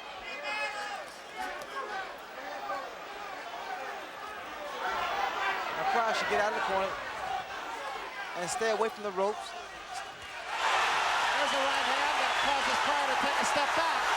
And another right hand by Arguello, but as you mentioned, right, Pryor always comes right back after a punch. After a big punch, Pryor comes right back. But the mistake he's making, Barry, he's stopping, he's slowing down.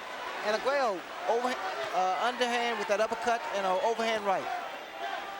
And that cut over Arguello's eye has not been bleeding for the last 2 rounds. Pryor standing too straight up. He's too erect for a fighter of Arguello's caliber.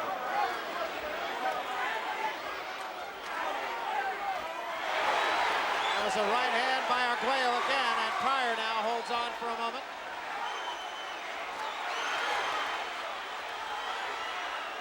Someone may go down this round. If these guys stand toe-to-toe, someone will go down, I feel. And a combination, 3-punch combination by Pryor, who's now right on top of Arguello. Arguello stays right there and misses 2 shots of his own. Pryor lunges in with a right hand that's over the head of Arguello. Well, fortunately for both fighters, there's just a few seconds remaining.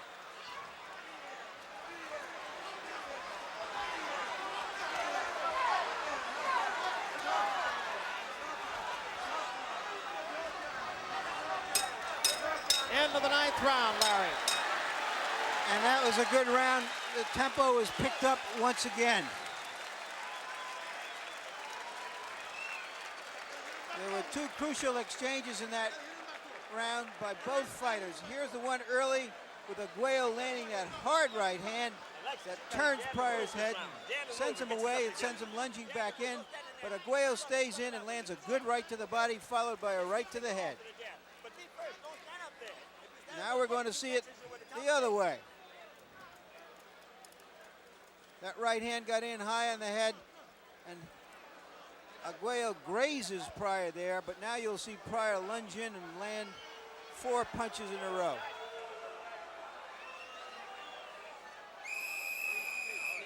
Here he is moving around, moving around. We missed the 4 punches. We saw him. But take Larry Merchant's word for it, they were there. We did see him. 10th round. That was the 2nd good round in a row for Arguello. And that cut has not been a problem for him over the last couple rounds. There is the swelling under the eye, which does appear to be getting a little bit worse, but not in a position, at least at the moment, of causing him any problem. We talked earlier in the Howard Davis fight that maybe Howard Davis is not hungry enough. That is certainly not the case with Aaron Pryor, who still feels he owes something from the Olympic Games in 1976. He was the favorite to win the lightweight championship in the Olympic Games, and he was beaten twice on split decisions, close decisions, by Howard Davis. Howard Davis fought for $250,000 in his first professional fight. Aaron Pryor fought for $400. He's been a hungry fighter ever since. And this is his biggest payday. I really felt that this fight wouldn't go beyond 10 rounds. But I have to say, I'm very impressed with both fighters because they're showing championship quality here. Now you cut that out, I'll send you away from the corner, yeah. Stanley Christodoulou warning Panama Lewis for coaching. And warning him very vehemently.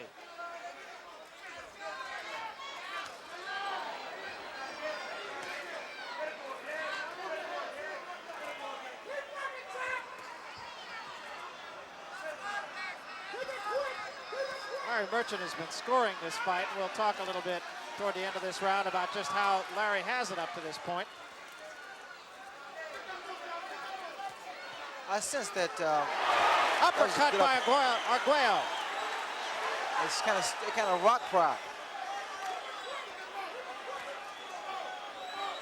The scene here with these two guys going at it. I look at the way I fought Tommy Hearns. If this fight should end any time, it's just a matter of who has the most heart. And neither of these fighters has ever been want for heart.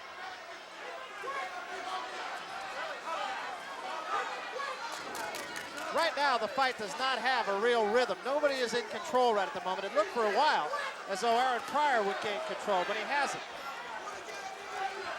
Pryor's able to get a sneak right hand and follow that good left hook in. But some of the sting has gone from both fighters' punches. Right hand by Arguello made Pryor blink, and now there is a little bit of blood showing under the eye of Alexis Arguello. And the blood above the eye has not really shown. Pryor showing that sort of quasi-bolo punch that he says Sugar Ray Leonard stole from him. I stole from him. There's a right hand by Arguello. And a right hand by Pryor.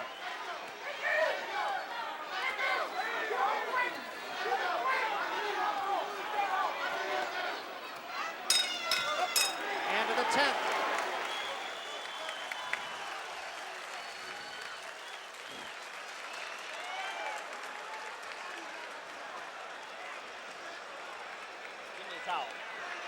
Let's take a look in Alex Arguello's corner again and see how they minister to that cut left eye.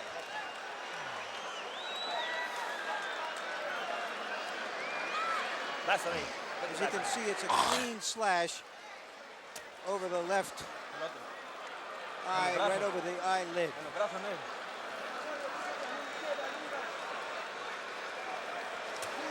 That's the dash. Punches, Alexis. Jab right hand, jab right hand, jab right hand. Keep them short. And on the inside, dig those shots to the body when you get on the inside. Primero, faltan 5. Tienes que echarte estos 5 rounds para arriba, Faltan 5. Tienes que ganar los 5. Vamos. Estás esperando mucho. Tienes que avanzar en la pelea para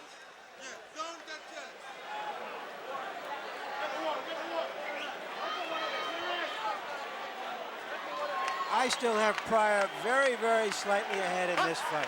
5-4-1. Coming to the 11th round, so it's an either-way proposition as Larry Merchant sees it. All fights have an ebb and flow. I'm not sure this one really has. Pryor is the only one who at any time has shown like he was starting to dictate the tempo, but really that was for a short period of time. Other than that, it has been give and take. Good combination by Pryor. Pryor right back on top of Arguello. The blood for the moment has stopped. Well, you know, they always respected Alex Arguello's punching talent and skills. And now I'm quite sure they're going to appreciate and respect Aaron Pryor because he's displayed so much versatility in this ring. All right, cut it out, that's enough. Stanley Christodoulou continuing to talk to Pryor's corner. Pryor trying to work on the eye. There is no blood showing right at the moment. There's a right hand by Arguello. And Pryor backs up for the moment. And another right hand by Arguello. Pryor does not seem to be hurt.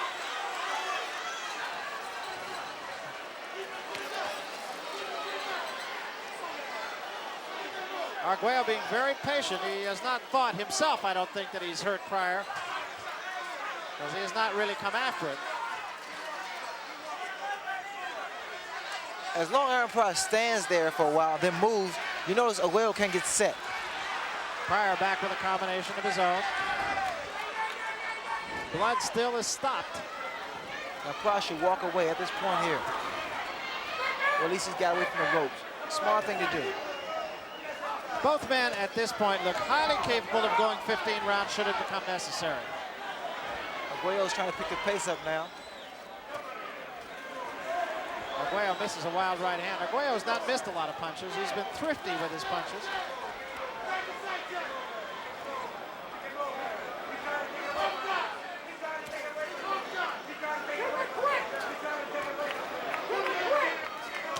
There's a hard right hand by Arguello, but Pryor did not take one step back. Tough kid. Those were some devastating punches by Alex Arguello. Some of this team has left Arguello, because if not, I feel Pryor would have been down. Pryor coming back with an attack of his own. Takes 2 more from Arguello. Pryor does not seem hurt.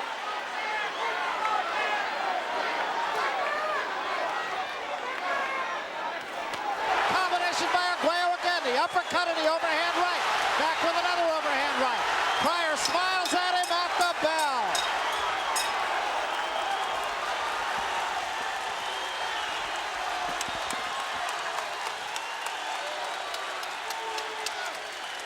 I have no idea why Aaron Pryor wanted any more of those shots.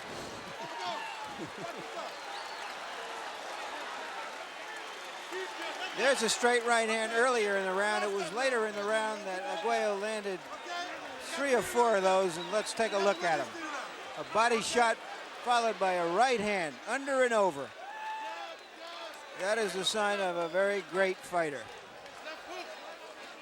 Both the thrower and the throwee. Big. Pull him side to side. All right? Wake up. Hold his head.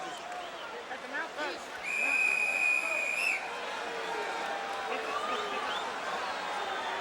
From here out, it's just Let's go. conditioning and will. All right? As you see it now, the fight's dead even. It's just about dead even, yes. And the pace picking up considerably. Pryor off the stool and right in Alexis Arguello's lap. This fight is incredible. I mean, both men throwing bombs the whole time. Just make you glad you made the decision you made. I'm so happy I retired.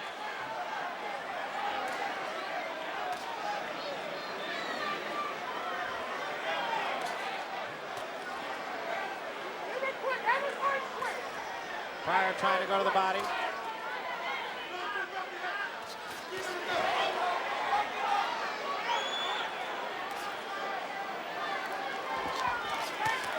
Left hand by Pryor. The eye of Arguello seems to be no worse over the last 3 rounds. Well, Aaron Pryor definitely needs to keep that pace going. As long as he slows down and falls asleep, Arguello is going to continue to connect with some beautiful combinations like he did the last round. Pryor has been stepping up the pace a little bit in this round. Pryor with a combination. Arguello wobbles for a moment. Goes back against the ropes. I think that might have hurt him. And Arguello with a right hand. Pryor's legs wobble for a minute. Give and take from the very first round. It's unbelievable, bro. These guys, I just can't, I can't picture anyone being able to take those punches. Both these fighters in superb condition. Excellent fight.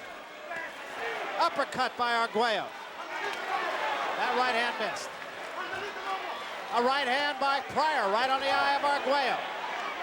You know, Arguello is now he's doubling that right hand up. He goes to the body with it and comes back up to the head. He's changed up completely with that overhand right. Pryor lunges with that right, and Arguello missed the uppercut.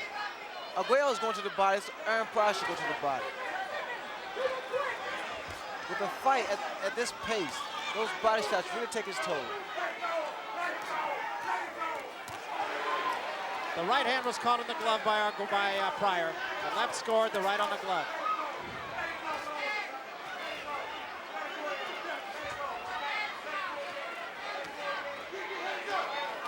A little bit of blood showing once more from the eye of Arguello, but it is not any more of a problem now than it was 4 rounds ago. There's a right hand uppercut that caught Pryor leaning in, but again, he didn't hurt him. And Pryor continues to work on the eye of Arguello. And another good right hand to the left hand. Pryor now had Arguello grabbing for a moment.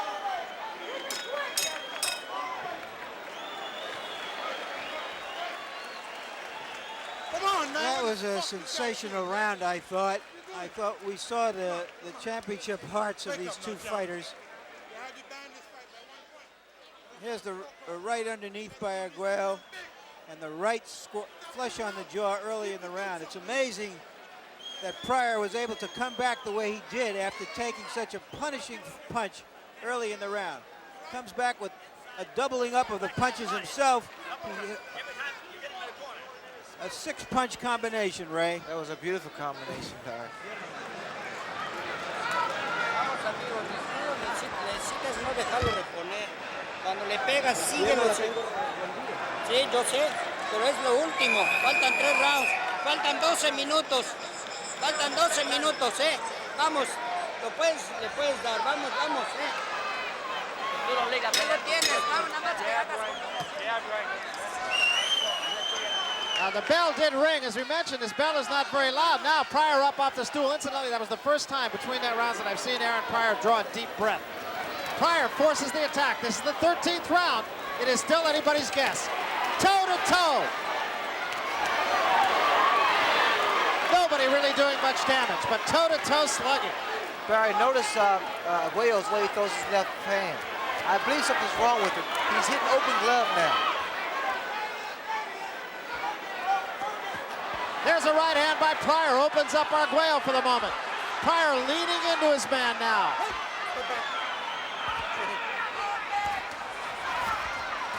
There's a right hand by Arguello and a left hand back. And Pryor seems to be just a step slow right now. Well, you look at the way that Arguello's delivering those body shots. I believe a little bit of the starch has gone out of Aaron Pryor's legs.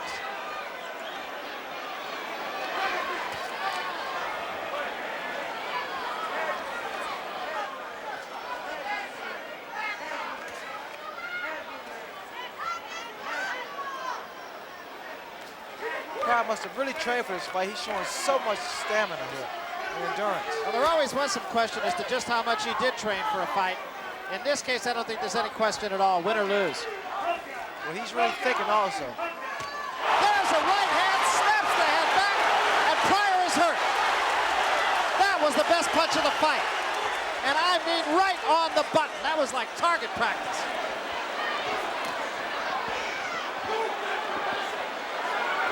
That was a beautiful right hand. I mean, I just don't know how anybody else could stand up against that punch. Come back like Pryor's doing. A punch a little bit low by Arguello, and it really just caught Pryor out of position. Pryor needs to get back inside. It's too dangerous on the outside.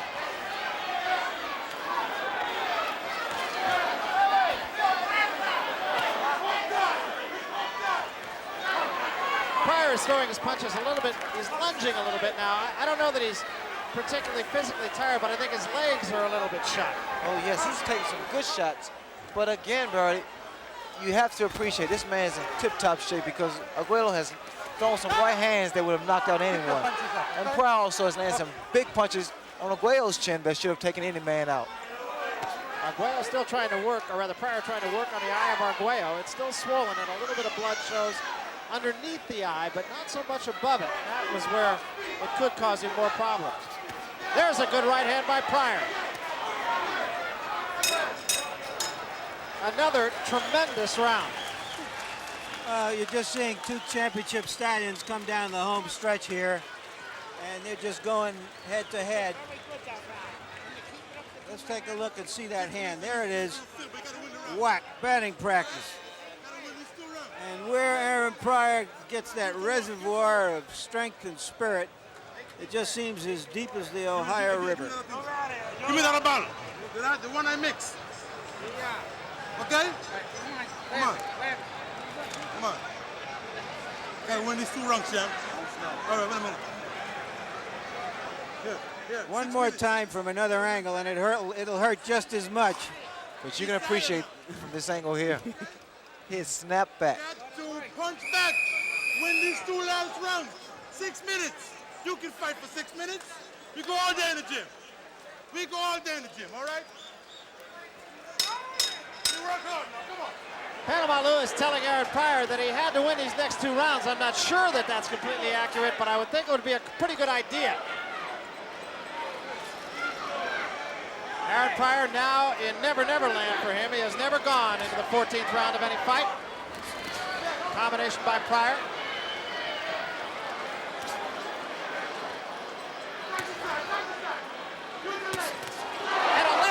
snaps the head of Arguello back. Arguello is wobbling, breathing through his mouth.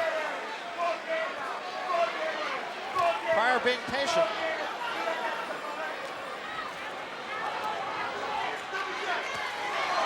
Right hand. That's one of those here it comes, and it's still scored. Pryor a left jab and a combination again. And Arguello's in trouble. Arguello in big trouble against the ropes. Pryor going for the kill, trying to put him away. Arguello trying to cover up. A smashing right hand. Arguello's helpless against the ropes. Arguello's hands at his side. It's over. Aaron Pryor has retained his junior welterweight championship. Arguello slips to the canvas. What a victory for Aaron Pryor. Incredible, Barry. Never seen anything like that before.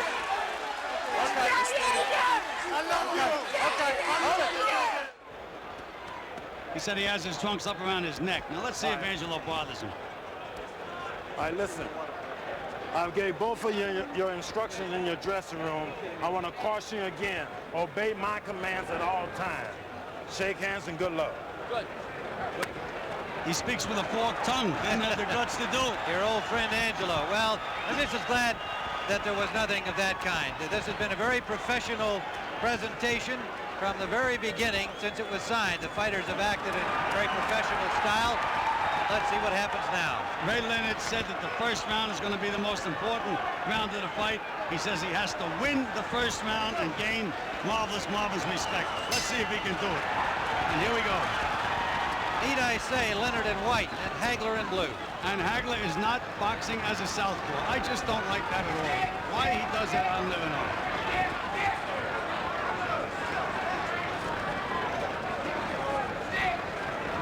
Well, part of the closed-door strategy this week on the part of Hagler may well have been to work on this. Coming out at the beginning of the fight, opposite his normal weigh-in, Sugar Ray Leonard throws the first punch of the fight.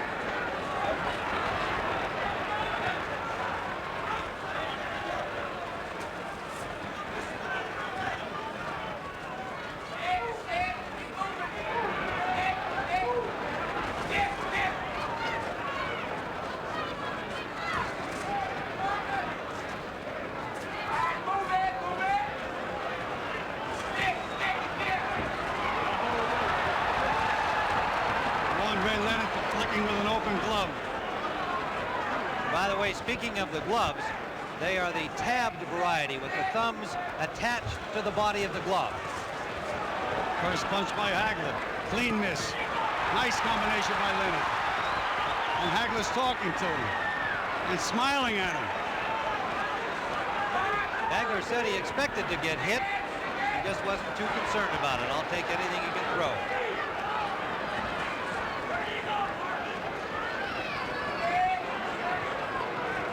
Leonard has used all of this more than 21-foot ring so far. A brief flurry, no damage.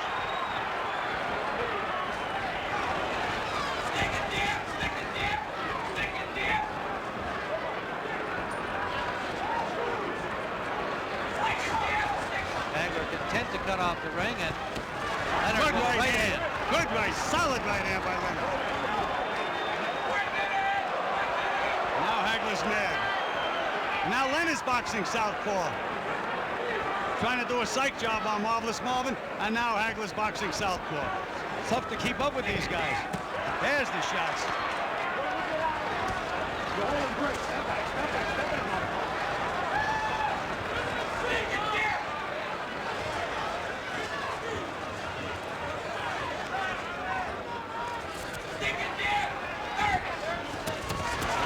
Combination by Leonard.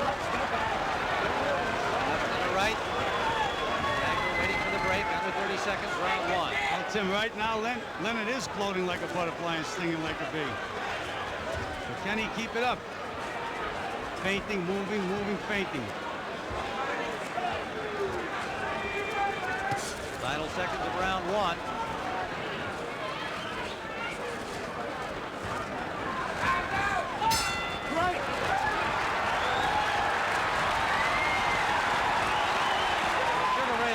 Landed the most effective punch of the round, a straight right hand. He had another good combination late, otherwise not a lot of contact, but some sense of the psych job that, as you referred to it. Relax, buddy. You got him over and out of his mind already. Just keep it up. And there is Angelo Dundee speaking to that very thing. Smooth. You've got him out of his mind already. Once in a while, he's looking like he's walking with that right hand. But keep bending him, keep bending him. There you go. Keep that jab. Right? You got him under control. You're backing up. Can't punch back in. Never break. Take your thoughts on Ray. Here's that. Well, that one didn't get in, but the left hook did, Tim. Yeah, that was not the big right hand that we saw scored by Ray Leonard. The first serious punch of the fight. Round number 2, scheduled for 12 under the WBC rules, and at Leonard's insistence. 12 instead of 15. I just don't understand this. Marvelous Marvin is acting very, very cocky, but you can't let the other guy put rounds in the bank. He's much better as a southpaw, and yet he's fighting orthodox. I don't know why. Just landed a left hook lead. Trying to cut that ring off. Tim, if he fights orthodox style, he's not going to win this fight. He's going to have to switch around.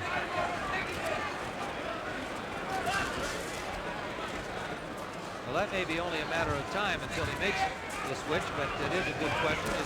I think each of them is trying to gain that psychological edge. Yeah, but Tim, the rounds go in the bank. I mean, psychology good for a minute to make sure you win the round. Holding and shows a smile to the crowd as Hagler banged on his body.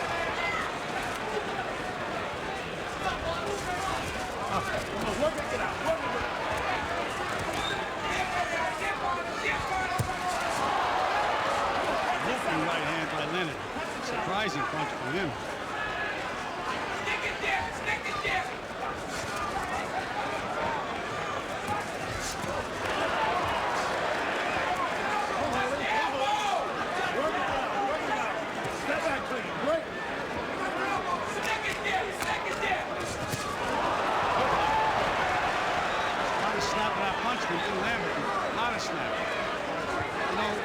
I think Marvin is making a mistake. He's trying to prove that he can outbox Leonard. It's not necessary. Just try to win the fight. And therefore, Ray has done a psych job on him.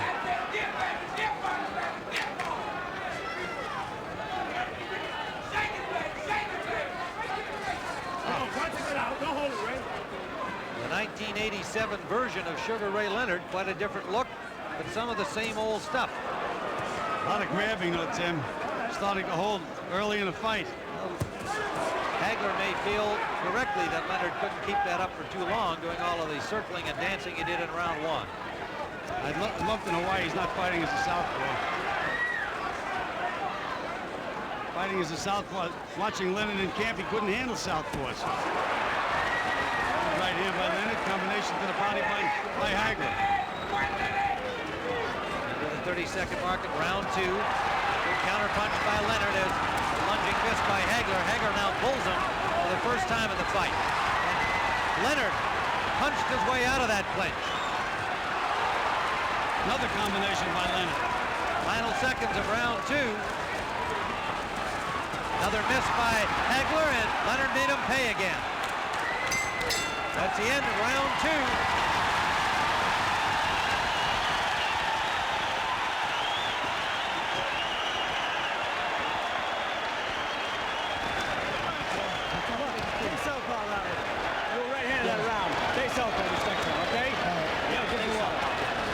Try and be a little looser. Just let him go. Throw those 1-2s and everything. Keep pressing like you're pressing. And rough his body. Tear him up on time. Right? Can't be nice. You can't swap it. Don't change the movement. Be my man. You made these people take notes. You got them crazy. Keep it up. I want you smooth, baby. Smooth. You get me? Angelo Dundee again saying he got him crazy. Look at him. You got to loosen up right here. Look. Your southpaw, not putting it to him. Keep the pressure on. Get a little Hagler's already thrown 54 punches. I didn't see them, but he's landed 11. 20 of them, excuse me. 11, 20%. Round number 3, scheduled for 12. All right, now let's see. Now he's fighting as a southpaw. Let's see if there's any difference at all. Leonard at the moment circling to the right. And Gil, you note that he does that more than most fighters do, and in your opinion should. Well, and Tim, watching him in the gym when he did that, he was getting nailed with straight left hand. There he goes to the right, now back to the left this time.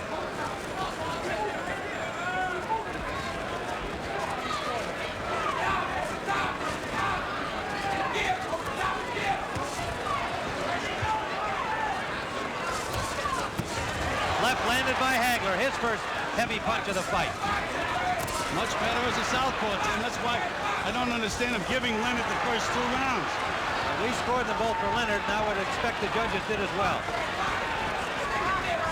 They are Dave Moretti, Luke Filippo, and Jose Guerra. Las Vegas, Los Angeles, and Monterrey, Mexico. The judges. Right hand lead landed by Leonard. Just a glancing blow, Tim. The way Leonard is moving, he's moving right into a straight left hand. Body shots by Leonard. Shot to the head by Hagler.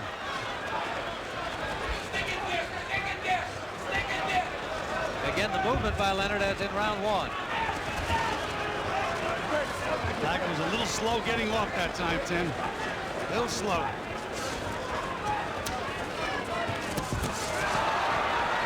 And Hagler outpunched him in that exchange.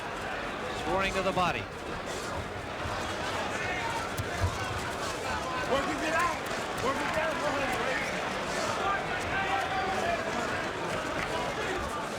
Leonard still showboating. Come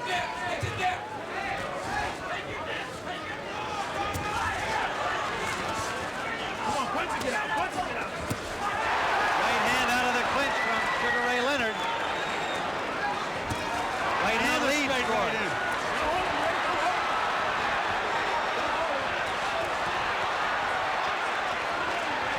Hagler's starting to lose his temper, Tim. Now Leonard's confidence is building, and he senses that Hagler's losing his temper. He wanted that. He said, you've got to frustrate Marvin Hagler. Warning for pushing against Leonard. But that was significant, Tim, because Leonard was able to push the supposedly stronger Hagler back. Leonard's mouth is wide open, Tim. Starting to breathe heavy. Leonard continues to put a lot of miles on those new sneakers. Good combination by Leonard, Tim. Right hand, left hook.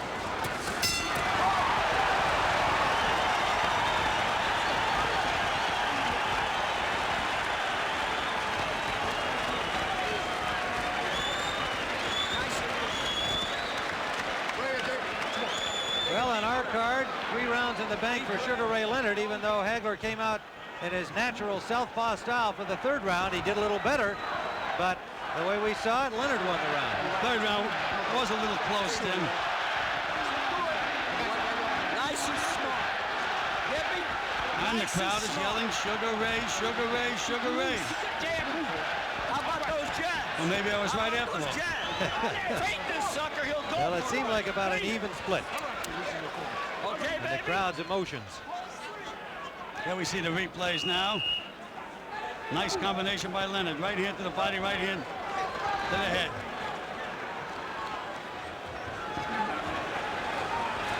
Round number 4, both fighters on their feet early, but the stools were not out of the ring. The left-hand lead scored by Hagler. A real sense of purpose on his face now, as there should be.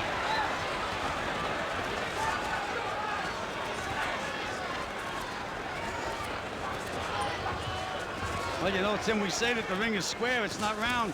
But so far, Hagler has not been able to put Ray on the ropes or trap him in a corner where he wants him. Missing, missing, missing. Ray's very relaxed in there, thinking all the time.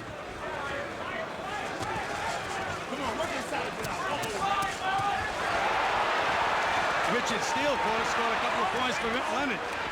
Ray was holding, he said, working there. No holding work, and Ray sure did work. Nice combination.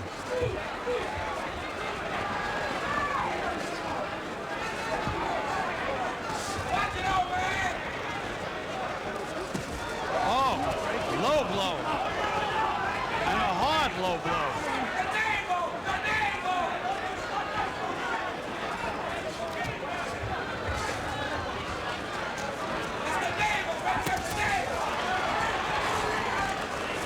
Hagler's boxing orthodox, back to southpaw. He's a little confused by Leonard, Tim. I mean, he really is. He can't find Leonard at all.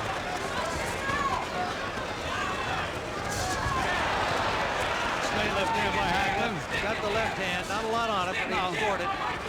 That's what we call a range finder. He's had trouble finding the range thus far.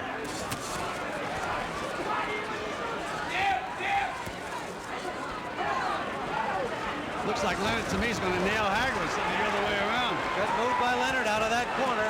Hagler thought he had him there. Now Leonard scores a combination.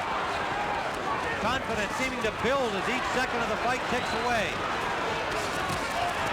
Good body shots by Hagler, though, Tim. They're hard punches. Hagler's body punches. He's got to land them. A little showboat punch from Leonard. That brought the crowd alive, many of them to their feet. It's a great performance by Sugar Ray Leonard so far, Tim. Great performance. Under 30 seconds in round 4.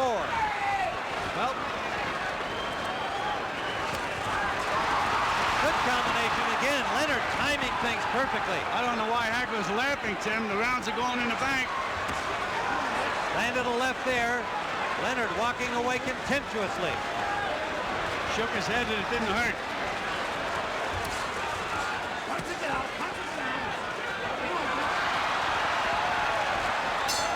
At the end of round number 4, and from words from Hagler, he's not happy at all with the showboating of Leonard, but he's going to have to find a way to do something about it. Leonard having his own way through 4 rounds, and this young man who kept saying, the experts are wrong, I can do this, I can make this happen. Well, Tim, he told me right there, here, look at it, here. When you don't have any respect for a guy, Tim, you can do things like that, and apparently Ray Leonard doesn't have any respect at all for Marvelous Marvin Hagler. There it is again, little low. Was a little low, was a lot low, but was not called and even warned. But nonetheless, it's the psychological effect that kind of play had. Hagler's now landed 45 punches. I don't remember the 45 that he landed, do you? Nope. Round number 5. Did Leonard push him away? I would say that this is almost a critical round for Hagler. He's got to make something happen. Good right hand by Leonard. Hagler trying to pull him into the corner, but Leonard will not go.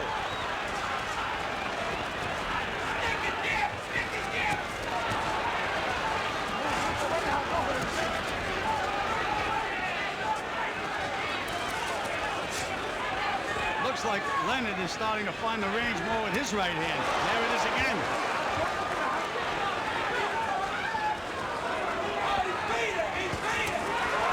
Right hand uppercut lead, and it landed. He's now, Leonard is fighting up. Tim, he's looking to nail Hagler. Got nailed himself that time with that right hook. Hagler still talking. Leonard would hope it's in frustration. And it is, Tim. No question about that. Leonard is definitely frustrating him. Short chopping right landed by Leonard. He has Leonard on the ropes. Can't hit him when he's on the ropes or in the corners.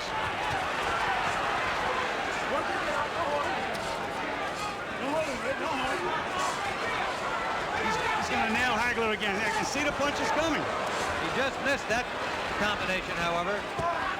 Didn't miss that one. Wild miss by Hagler. Leonard tried to make him pay, but Hagler got himself in a defensive position. Ray told me that in the Mugabe fight, Hagler turned completely around when he missed, but Mugabe didn't make him pay. He said, I'm going to make him pay. And you see how he jumped on him then? Now Hagler's back to orthodox. He just doesn't know what to do. If I were him, I'd stay southpaw. His best bet. Now he's southpaw.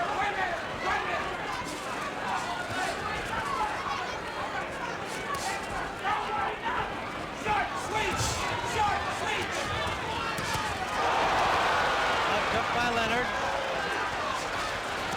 Hagler's starting to get the range a little bit now, though, Tim. Finally got him in the corner, landed a left. and like it's just was starting to get the range. The conditioning of these two athletes is extraordinary. Hagler's solid right by Hagler. He's starting to get the range, Tim. You can just see it. That one forced Leonard to grab him. No question, Gil.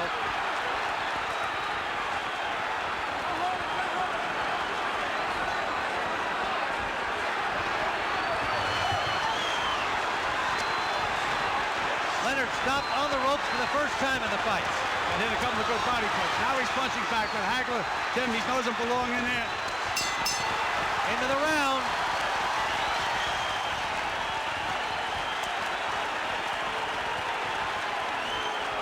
A little more heavy breathing from Leonard as he comes back here after this 5th round. See, you blew that round. You're trying to load up. Don't load up. Don't load up. Why you continue boxing in the ring? Keep moving. All right? Don't let him draw you into a punching match. That's Dave Jacobs. I want you to box. That is all. When you get him a sucker shot, fine.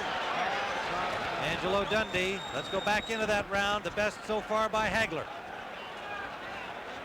A little muscling to set him up. A short left and a hard right from underneath, and that wobbled Ray. Knocked him backwards.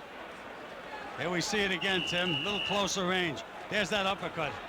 Right uppercut.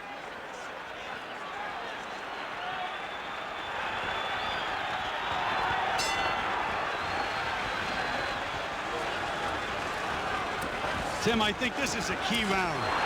Has to be a key round. If Hagler can win this round, he's right back in the fight. But if Ray wins it, it's going to be a long way uphill for Marvin. Well, I felt that Hagler had to make something happen in the 5th round, having given the first 4 to Leonard, and he did. We scored the last one for Hagler. And so did Angelo Dundee. You can hear that in the corner. Good combinations there by Hagler, counterpunching well. Better timing. Ray is starting to breathe a little heavy. We can see that near the end of the 5th round. And Hagler's banging to the body, Tim. 3 solid body punches. Well, Gil, this has been more than anybody could have expected thus far.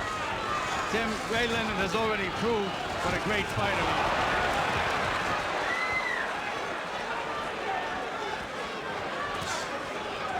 Hagler's starting to get the range, getting him where he wants him, and Ray is starting to breathe heavy. Ray now is going to have to nail him with a good punch. He's got to slow him up a little bit. Tried to do it that time. Nothing on it. Nothing on Ray's punches, Tim. Nothing at all. Beautiful move. Great movement there. That was some of the old Sugar Ray. And a right-hand lead landed. There's nothing on the punches, Tim.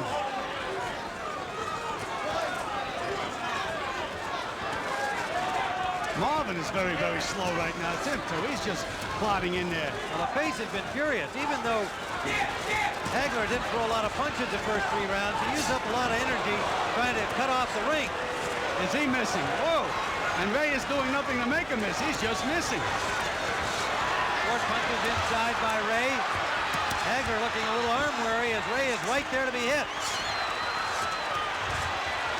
Now Leonard punches back.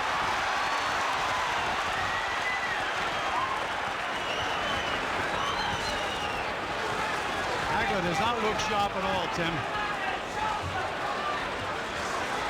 Hagler missed with an overhand right. Leonard, pardon me, with that long right. Short right inside, scored on the break. Ray Leonard is holding and hitting. Twice Richie Steele warned him. 30 seconds to go. Round number 6. Marvelous Marvin Hagler looks very, very slow. Short chopping right hand by Hagler. Leonard was counting on the slowness of Hagler. He said he's lost a lot of speed.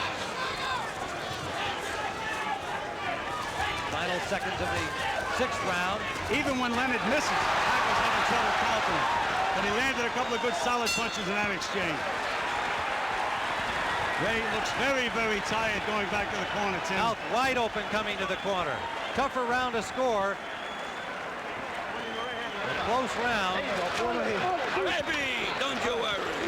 Squeeze on the other side. Here you go. I got it. Put it on my hand. All right. I I want you to use your noodle. That's all I want from you. I'll smart this guy. Leonard has thrown 234 punches, landed 117. That's 50% accuracy. That's pretty good against a pro like Hagler. A little more pressure. Just keep him Considering back he had that long layoff. He's weak enough as it is. Two punches and flurries. Okay? Got to hang him up. And you see Marvin has only landed 103. A lot less accuracy. So more one punch at a time. Can't get him off. All right? Okay. You're the boss.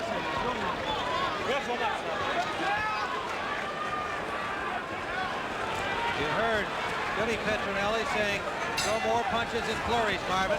See what he does this round. We're in the 7th round scheduled for 12. Remember, it was Leonard who wanted a 12-round bout, not Hagler.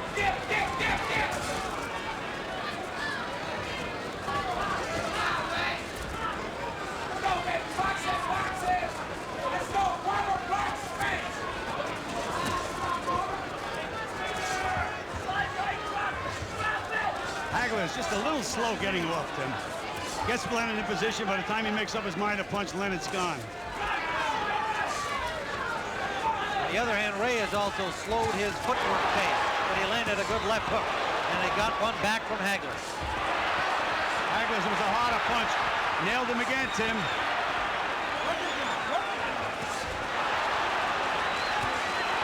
Solid punches by Hagler. Hagler finding the range, and Ray more flat-footed here now, backed up into the Hagler corner. Look at how slow Hagler is, Tim.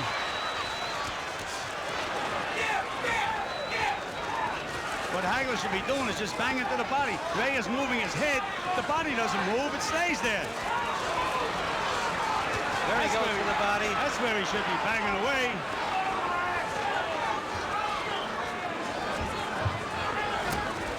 Ray looks like he has no strength, then. Well, he was just pushed back by a forearm from Hagler. He's going to have to find it from somewhere.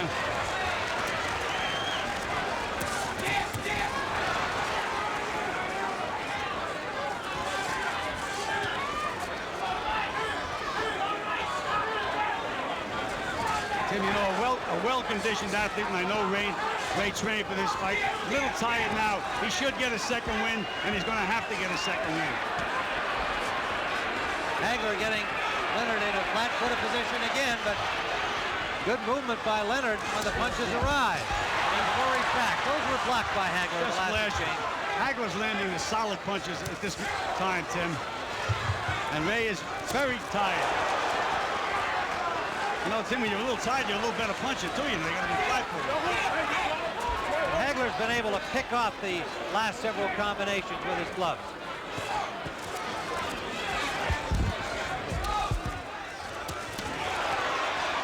As he did there, and he smiles and laughs at Leonard and gives him a grin back. Oh, there we go to Muhammad Ali. A nice combination. Working on the mind of Hagler. Hagler just keeps plodding ahead in his workmanlike style. Those are the solid punches. Yep. Those are the solid punches. He has Ray in a little trouble now. Bang into the body.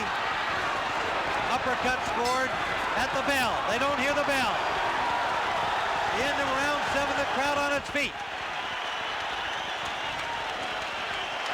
Once you're off the rope, it looks like he's hitting you, even though you're not getting hit. I want you off the ropes. I want you boxing this guy. You made him miss your 3 shots. You didn't counter 1 shot. No, watch that ice, goddammit. Watch the ice. All right. Open your mouth. Give me some deep breath. Put the ice back. Going back to the action at the end of the round, a little short chopping right there that came after the bell. The fighters did not hear the bell. Richard Steele steps in between them. And you rough him up good. You have to do that. You get him against the ropes like you did there. That overhand fine, and bring the uppercuts out. Pat was right. Drive him up. Get a little rough in there. Okay? It's all yours. Eddie Petronelli asking for more aggression. Get a little rough in there. Round 8, a 12-round middleweight championship bout that has more than lived up to its billing, no matter what the outcome now. Good solid right jab by Hagler, Tim. That's almost like a straight right hand when he hits you with it. And as you pointed out in the first couple of rounds, A timeout here for some tape loose on the right glove of Sugar Ray Leonard. As you pointed out in the early rounds, Hagler not doing well fighting in the orthodox style as a right-hander, doing much better once he turns around. Tim, if he loses this fight because he gave away those first 2 rounds, he's not going to be able to live with himself. Well, here we go. A re-tape job on the gloves of Leonard. We are early in the 8th round.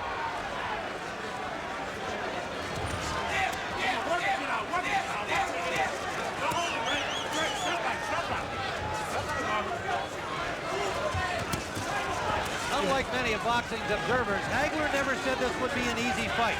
He knew what to expect from Leonard. He may not have known what style he'd see, but he knew he'd see a strong guy with a lot of heart and a lot of skill, even if they were somewhat rusty.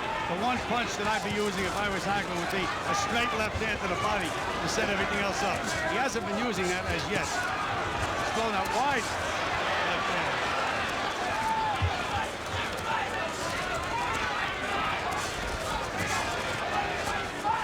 Ray is going to have to get that second win, Tim. Right hand jab starting to land now. And they're stiff.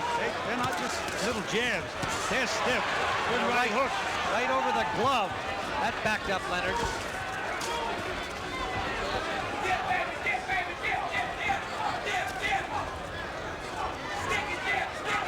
Leonard bidding to become one of only 10 boxers to win 3 titles in 3 different weight divisions. I can't believe Leonard's legs, Tim, moving beautifully.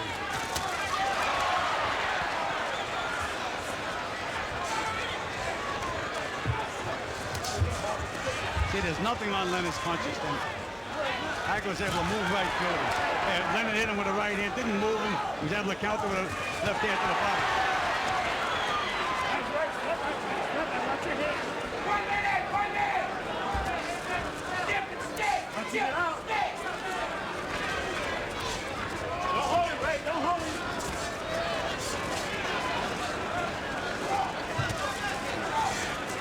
If I was Ray, I'd really try to load up and nail Hagler now. The guy's getting overconfident. They tried it. And he took a left and pushed him back. There's those body shots again. Look how much Marvelous Marvin misses like. But he doesn't get discouraged. He misses, he punches again. Leonard standing there willing to trade. Now that's a mistake. That is a mistake.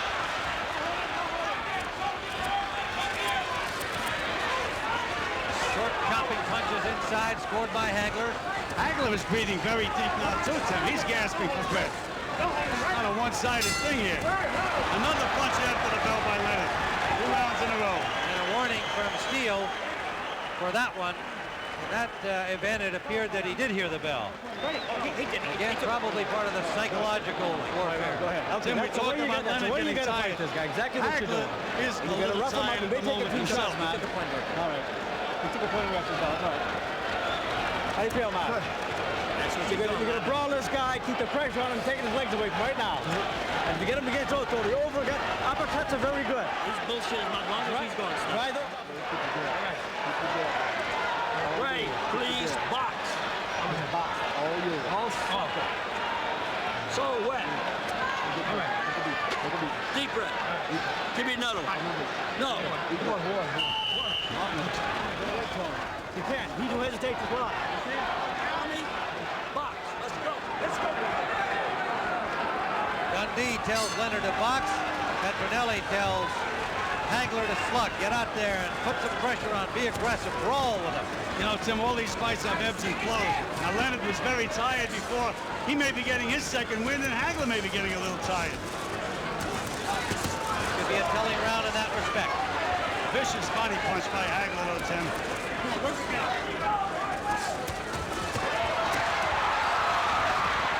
Flashy combination, but only one of the punches landed. He was able to escape, however. His footwork continues to be impressive. Hagler was just so slow getting off when he has Leonard on the ropes. He should let that left hand to the body go right away. And then he can throw the other punches. But he looks for openings. By the time he looks, Leonard's gone.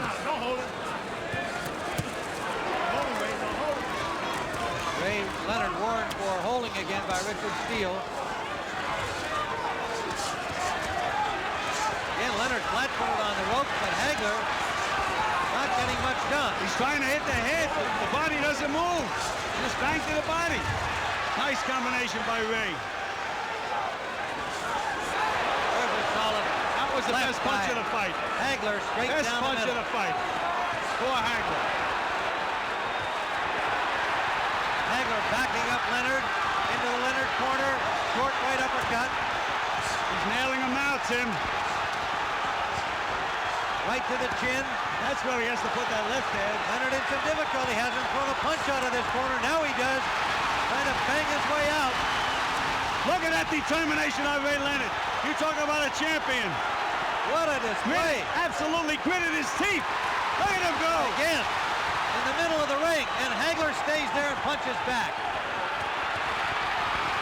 A right by Leonard. What a display, Tim. You talk about a champion, but he's got that solid rock to move, and Hagler just keeps methodically moving forward.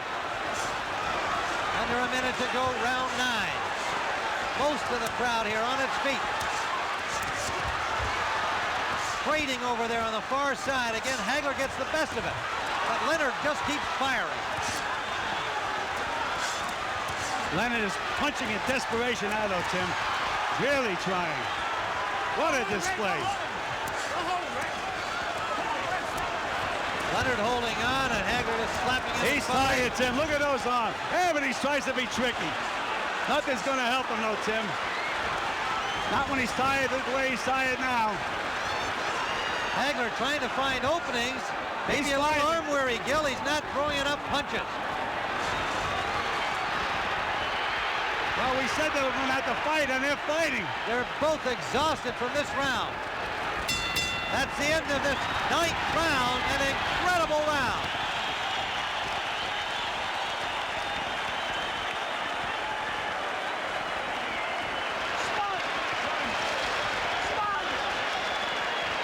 There you go. Put your head down. Okay, we got 9 minutes. There it was. Straight left hand down the pipe from Marvin Hagler. And then Sugar Ray Leonard coming out of the corner where he had just had his hands up to protect himself and then battered his way out of the corner. Now there is a round, Gil, where I've scored that round for Marvin Hagler, but you've got a lot of emotion involved here. And I think in the minds of the judge, it's going to be hard to separate what they admire in this performance from what's actually happening. And a good finish again by Sugar Ray Leonard. And so who knows? But right now, as we see it, a very close fight with 3 rounds to go.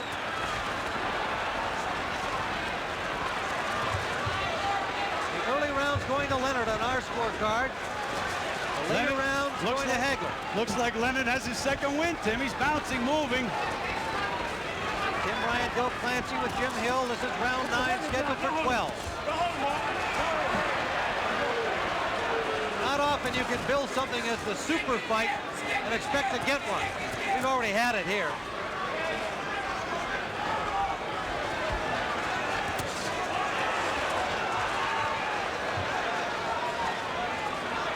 Marvin takes too long to get that straight left hand off. He never throws a straight left hand to the body. He throws it wide. Should be straight. There it is, wide again to the body. Work it out. Gil, at this stage of the fight, you might wonder whether Marvin wishes it was a 15-rounder if he's unable to stop Sugar Ray in the next 3. Well, that was the first battle that Ray Leonard won when he got this fight to be 12 rounds. Those uppercuts of Marvin's started to land now, Tim. Short little uppercuts that Goody Petronelli told him to use in the corner.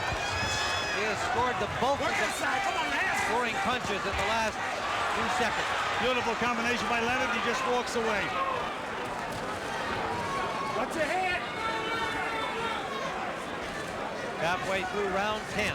Tim, I think it's getting to the point where Hagler's going to have to land a couple of big, solid punches. Good flurry by Leonard.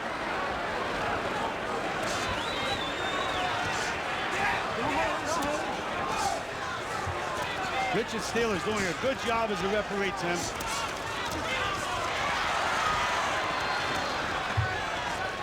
52 knockouts on Hagler's record at 62 victories. Sure, he didn't expect to see Leonard still here in the 10th round. Even with all of the respect that he accorded Leonard, knowing it will be a tough fight. Richard Steele continues to warn Ray Leonard for holding, Tim. Now, after a few warnings, you have to do something about it, besides warning. I don't think we're going to see a point taken away from either of these fighters. Hagler is just so slow getting off. Unbelievable. I don't understand why he doesn't fire that left hand to the body. Wild miss on a trick play by Leonard, and he paid for it because Hagler tagged him. They're both dead tired now. Look, Hagler is dead too, Tim.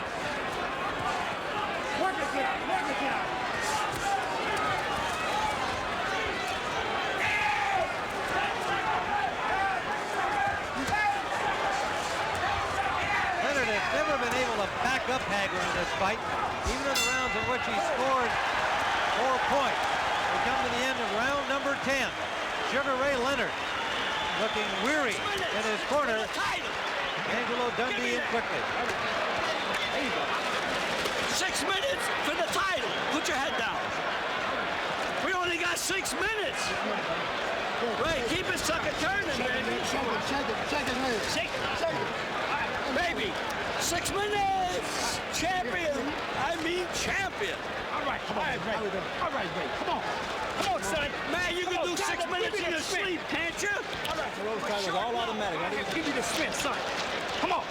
When the right hand goes, I want you to come back with a left hook, but start dipping to your right.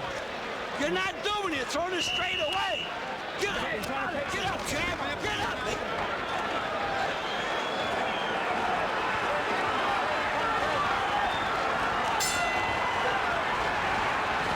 Round 11. You heard Angelo Dundee tell Sugar Ray he was 6 minutes away from the championship. Much of that, of course, is a confidence-building psych job. Whether that's the case is in the hands of 3 judges at ringside. Tim, I think Marvin is going to have to win these 2 rounds to retain his title, and he's going to have to land some big punches. I have Hagler at 5-4 with 1 even at this point, but a very close round in the 10th that could easily have been scored for Leonard. Dave Moretti from Las Vegas, Lou Filippo from Los Angeles. And So slow getting off, Hagler. He's got the shots. Beautiful combination by Leonard. Right hand, left hook. As Angelo told him, he said, come back with the hook, and he sure did. Another left hook by Leonard. Right hand lead. Tim, it's a jab, but again, it's like a straight right hand. Solid punch.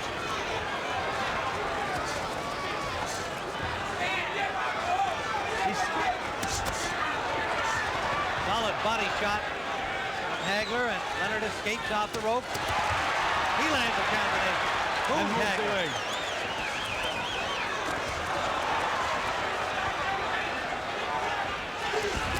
You know, you mentioned that Leonard was tired. Hagler's not fresh as a daisy either, you know.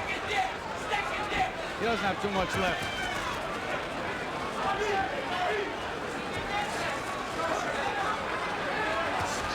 Never.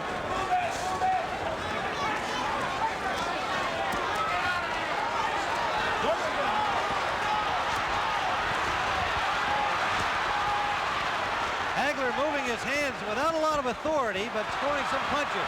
The showboat again from Leonard. Well, we have to call him the Miracle Man after this, Tim. Well, you're not kidding. Anybody can have that layoff, do what he's doing tonight. He's a Miracle Man. Never been done in boxing history. Never. Whether he wins or loses. And right now, he's winning, in my opinion.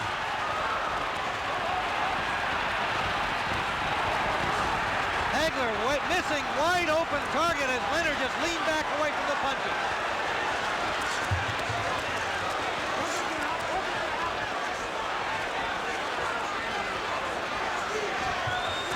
Beautiful move by Leonard. Tim, he has Hagler tamed now, Tim.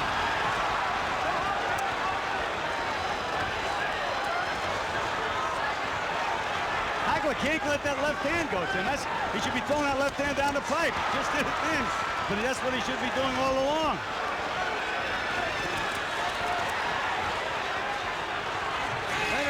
played with Hagler's mind throughout the fight, and by being fresh enough here in this 11th round as he looks to his corner at the end of the round. Leonard coming back slowly to his corner, but the little flurries that he fought in were enough to win the round the way we saw it. I think so. Eye-catching punches. He's tired. He's trying to win the round by flowing. I feel if you had that round, you had him going with it, but you know that. Spit it out. And Marvin Hagler, as you pointed out, looking weary in his corner, Gil. And now a psyched up Ray Leonard is on his feet.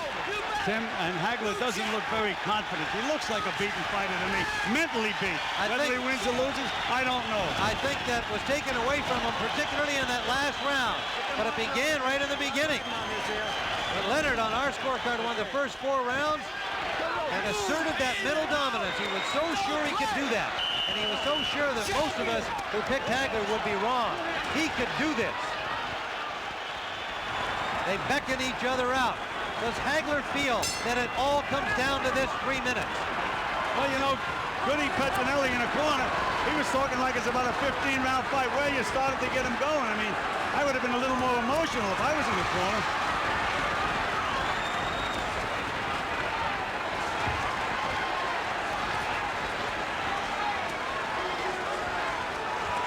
There's Hagler for the first time threw that straight left hand down the pipe to the body. There we go. We've got this close on our scorecard with Leonard slightly ahead. I think Hagler has to realize that the sentiment is just going to have to be with Leonard, that he's got to feel he's got to knock him out to retain his title. But that's not what they tell him in the corner, Tim. They're talking to him like it's an IBM meeting or something. No emotion. Oh, good straight left hand by Hagler. And look at Leonard just able to pick up the punches, move his head, and escape most of them.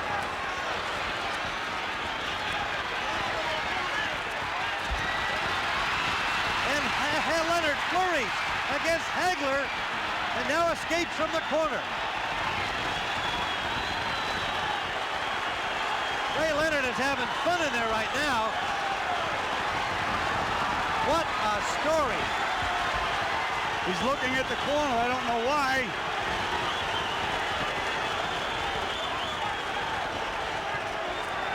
Well, Tim, we have to call him the miracle man of boxing. He doesn't need any help from the corner. He sure doesn't. Not what he's accomplished to this point. Well, Tim, he's giving this round away, though. Sugar Ray, you know who the fans think are winning the fight.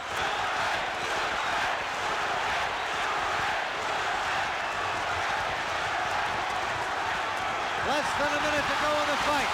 Now Hagler with a little showboat. Some shuffle back from Ray. Look at Ray Leonard. What a cocky kid.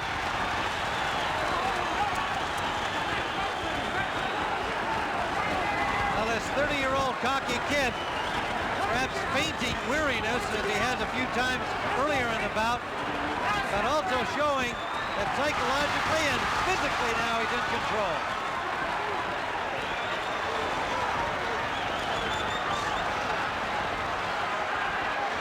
Going to be interesting scoring, Tim. You know, do you like the plotting guy or do you like the flash?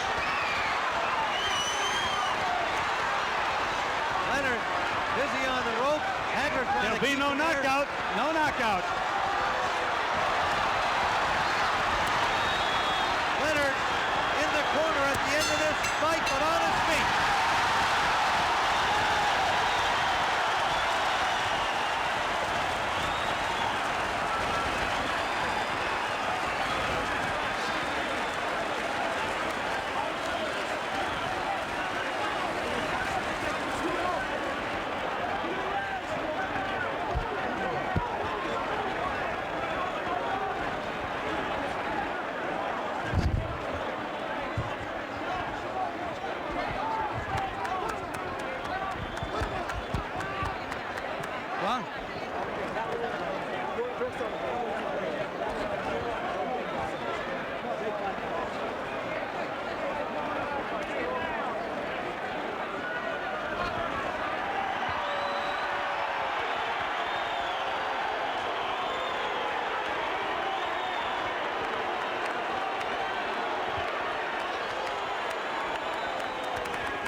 All right, let's see. Hagler landed 291 punches, Leonard 306.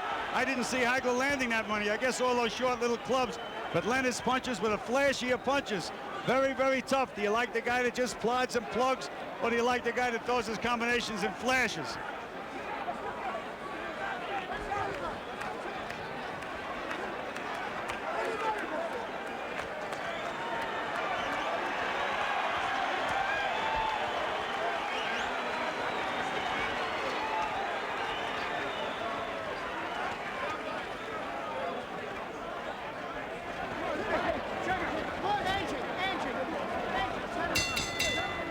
Ladies and gentlemen, here is the decision of the judges. We have a split decision. Judge Lou Filippo scores the bout. 115, Marvin Hagler. 113, Ray Leonard. Judge Jojo Guerra scores the bout. 118, Leonard. 110, Hagler.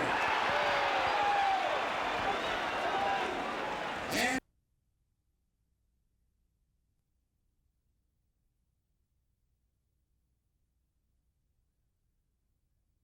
Leonard coming back slowly to his corner, but the little flurries that he fought in were enough to win the round the way we saw it. I think so. Eye-catching punches. He's tired. He's trying to win the round by flowing. I feel if you had that round, you had him going with it, but you know that.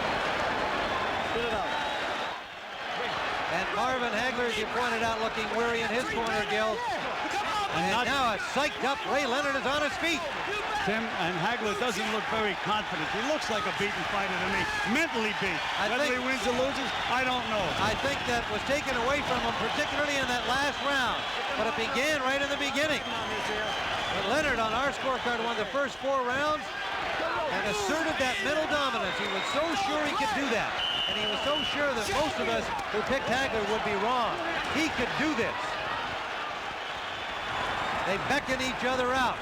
Does Hagler feel that it all comes down to this 3 minutes? Well, you know, Goody Petronelli in the corner, he was talking like it's about a 15-round fight. Well, you started to get him going. I mean, I would have been a little more emotional if I was in the corner.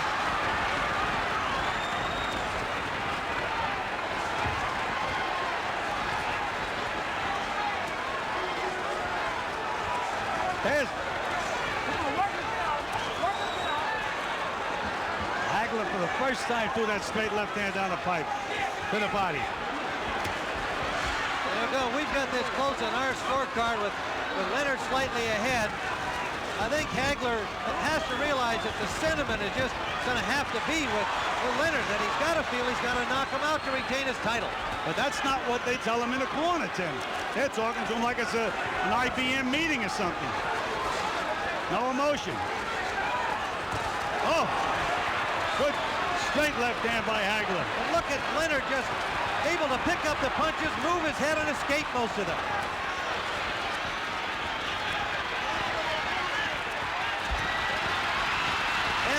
And Leonard flurries against Hagler and now escapes from the corner.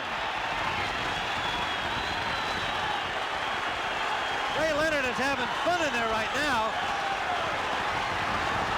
What a story. He's looking at the corner. I don't know why.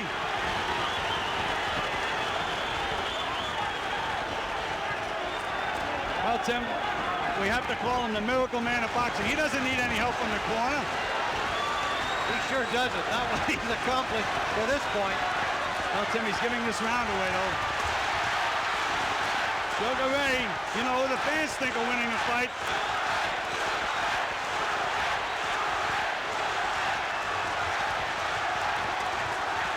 Less than a minute to go in the fight.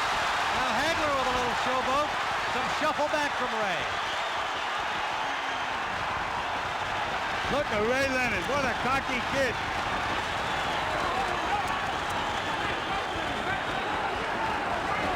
Now this 30-year-old cocky kid, perhaps fainting weariness as he has a few times earlier in the bout, but also showing that psychologically and physically now he's in control.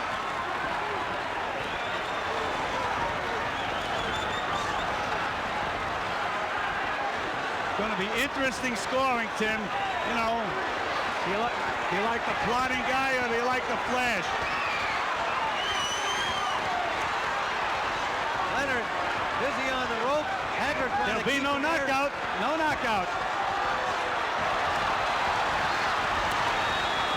Leonard in the corner at the end of this fight, but on his feet.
All right, let's see. Hagler landed 291 punches, Leonard 306. I didn't see Hagler landing that many. I guess all those short little clubs, but Leonard's punches were the flashier punches. Very, very tough. Do you like the guy that just plods and plugs, or do you like the guy that throws his combinations and flashes?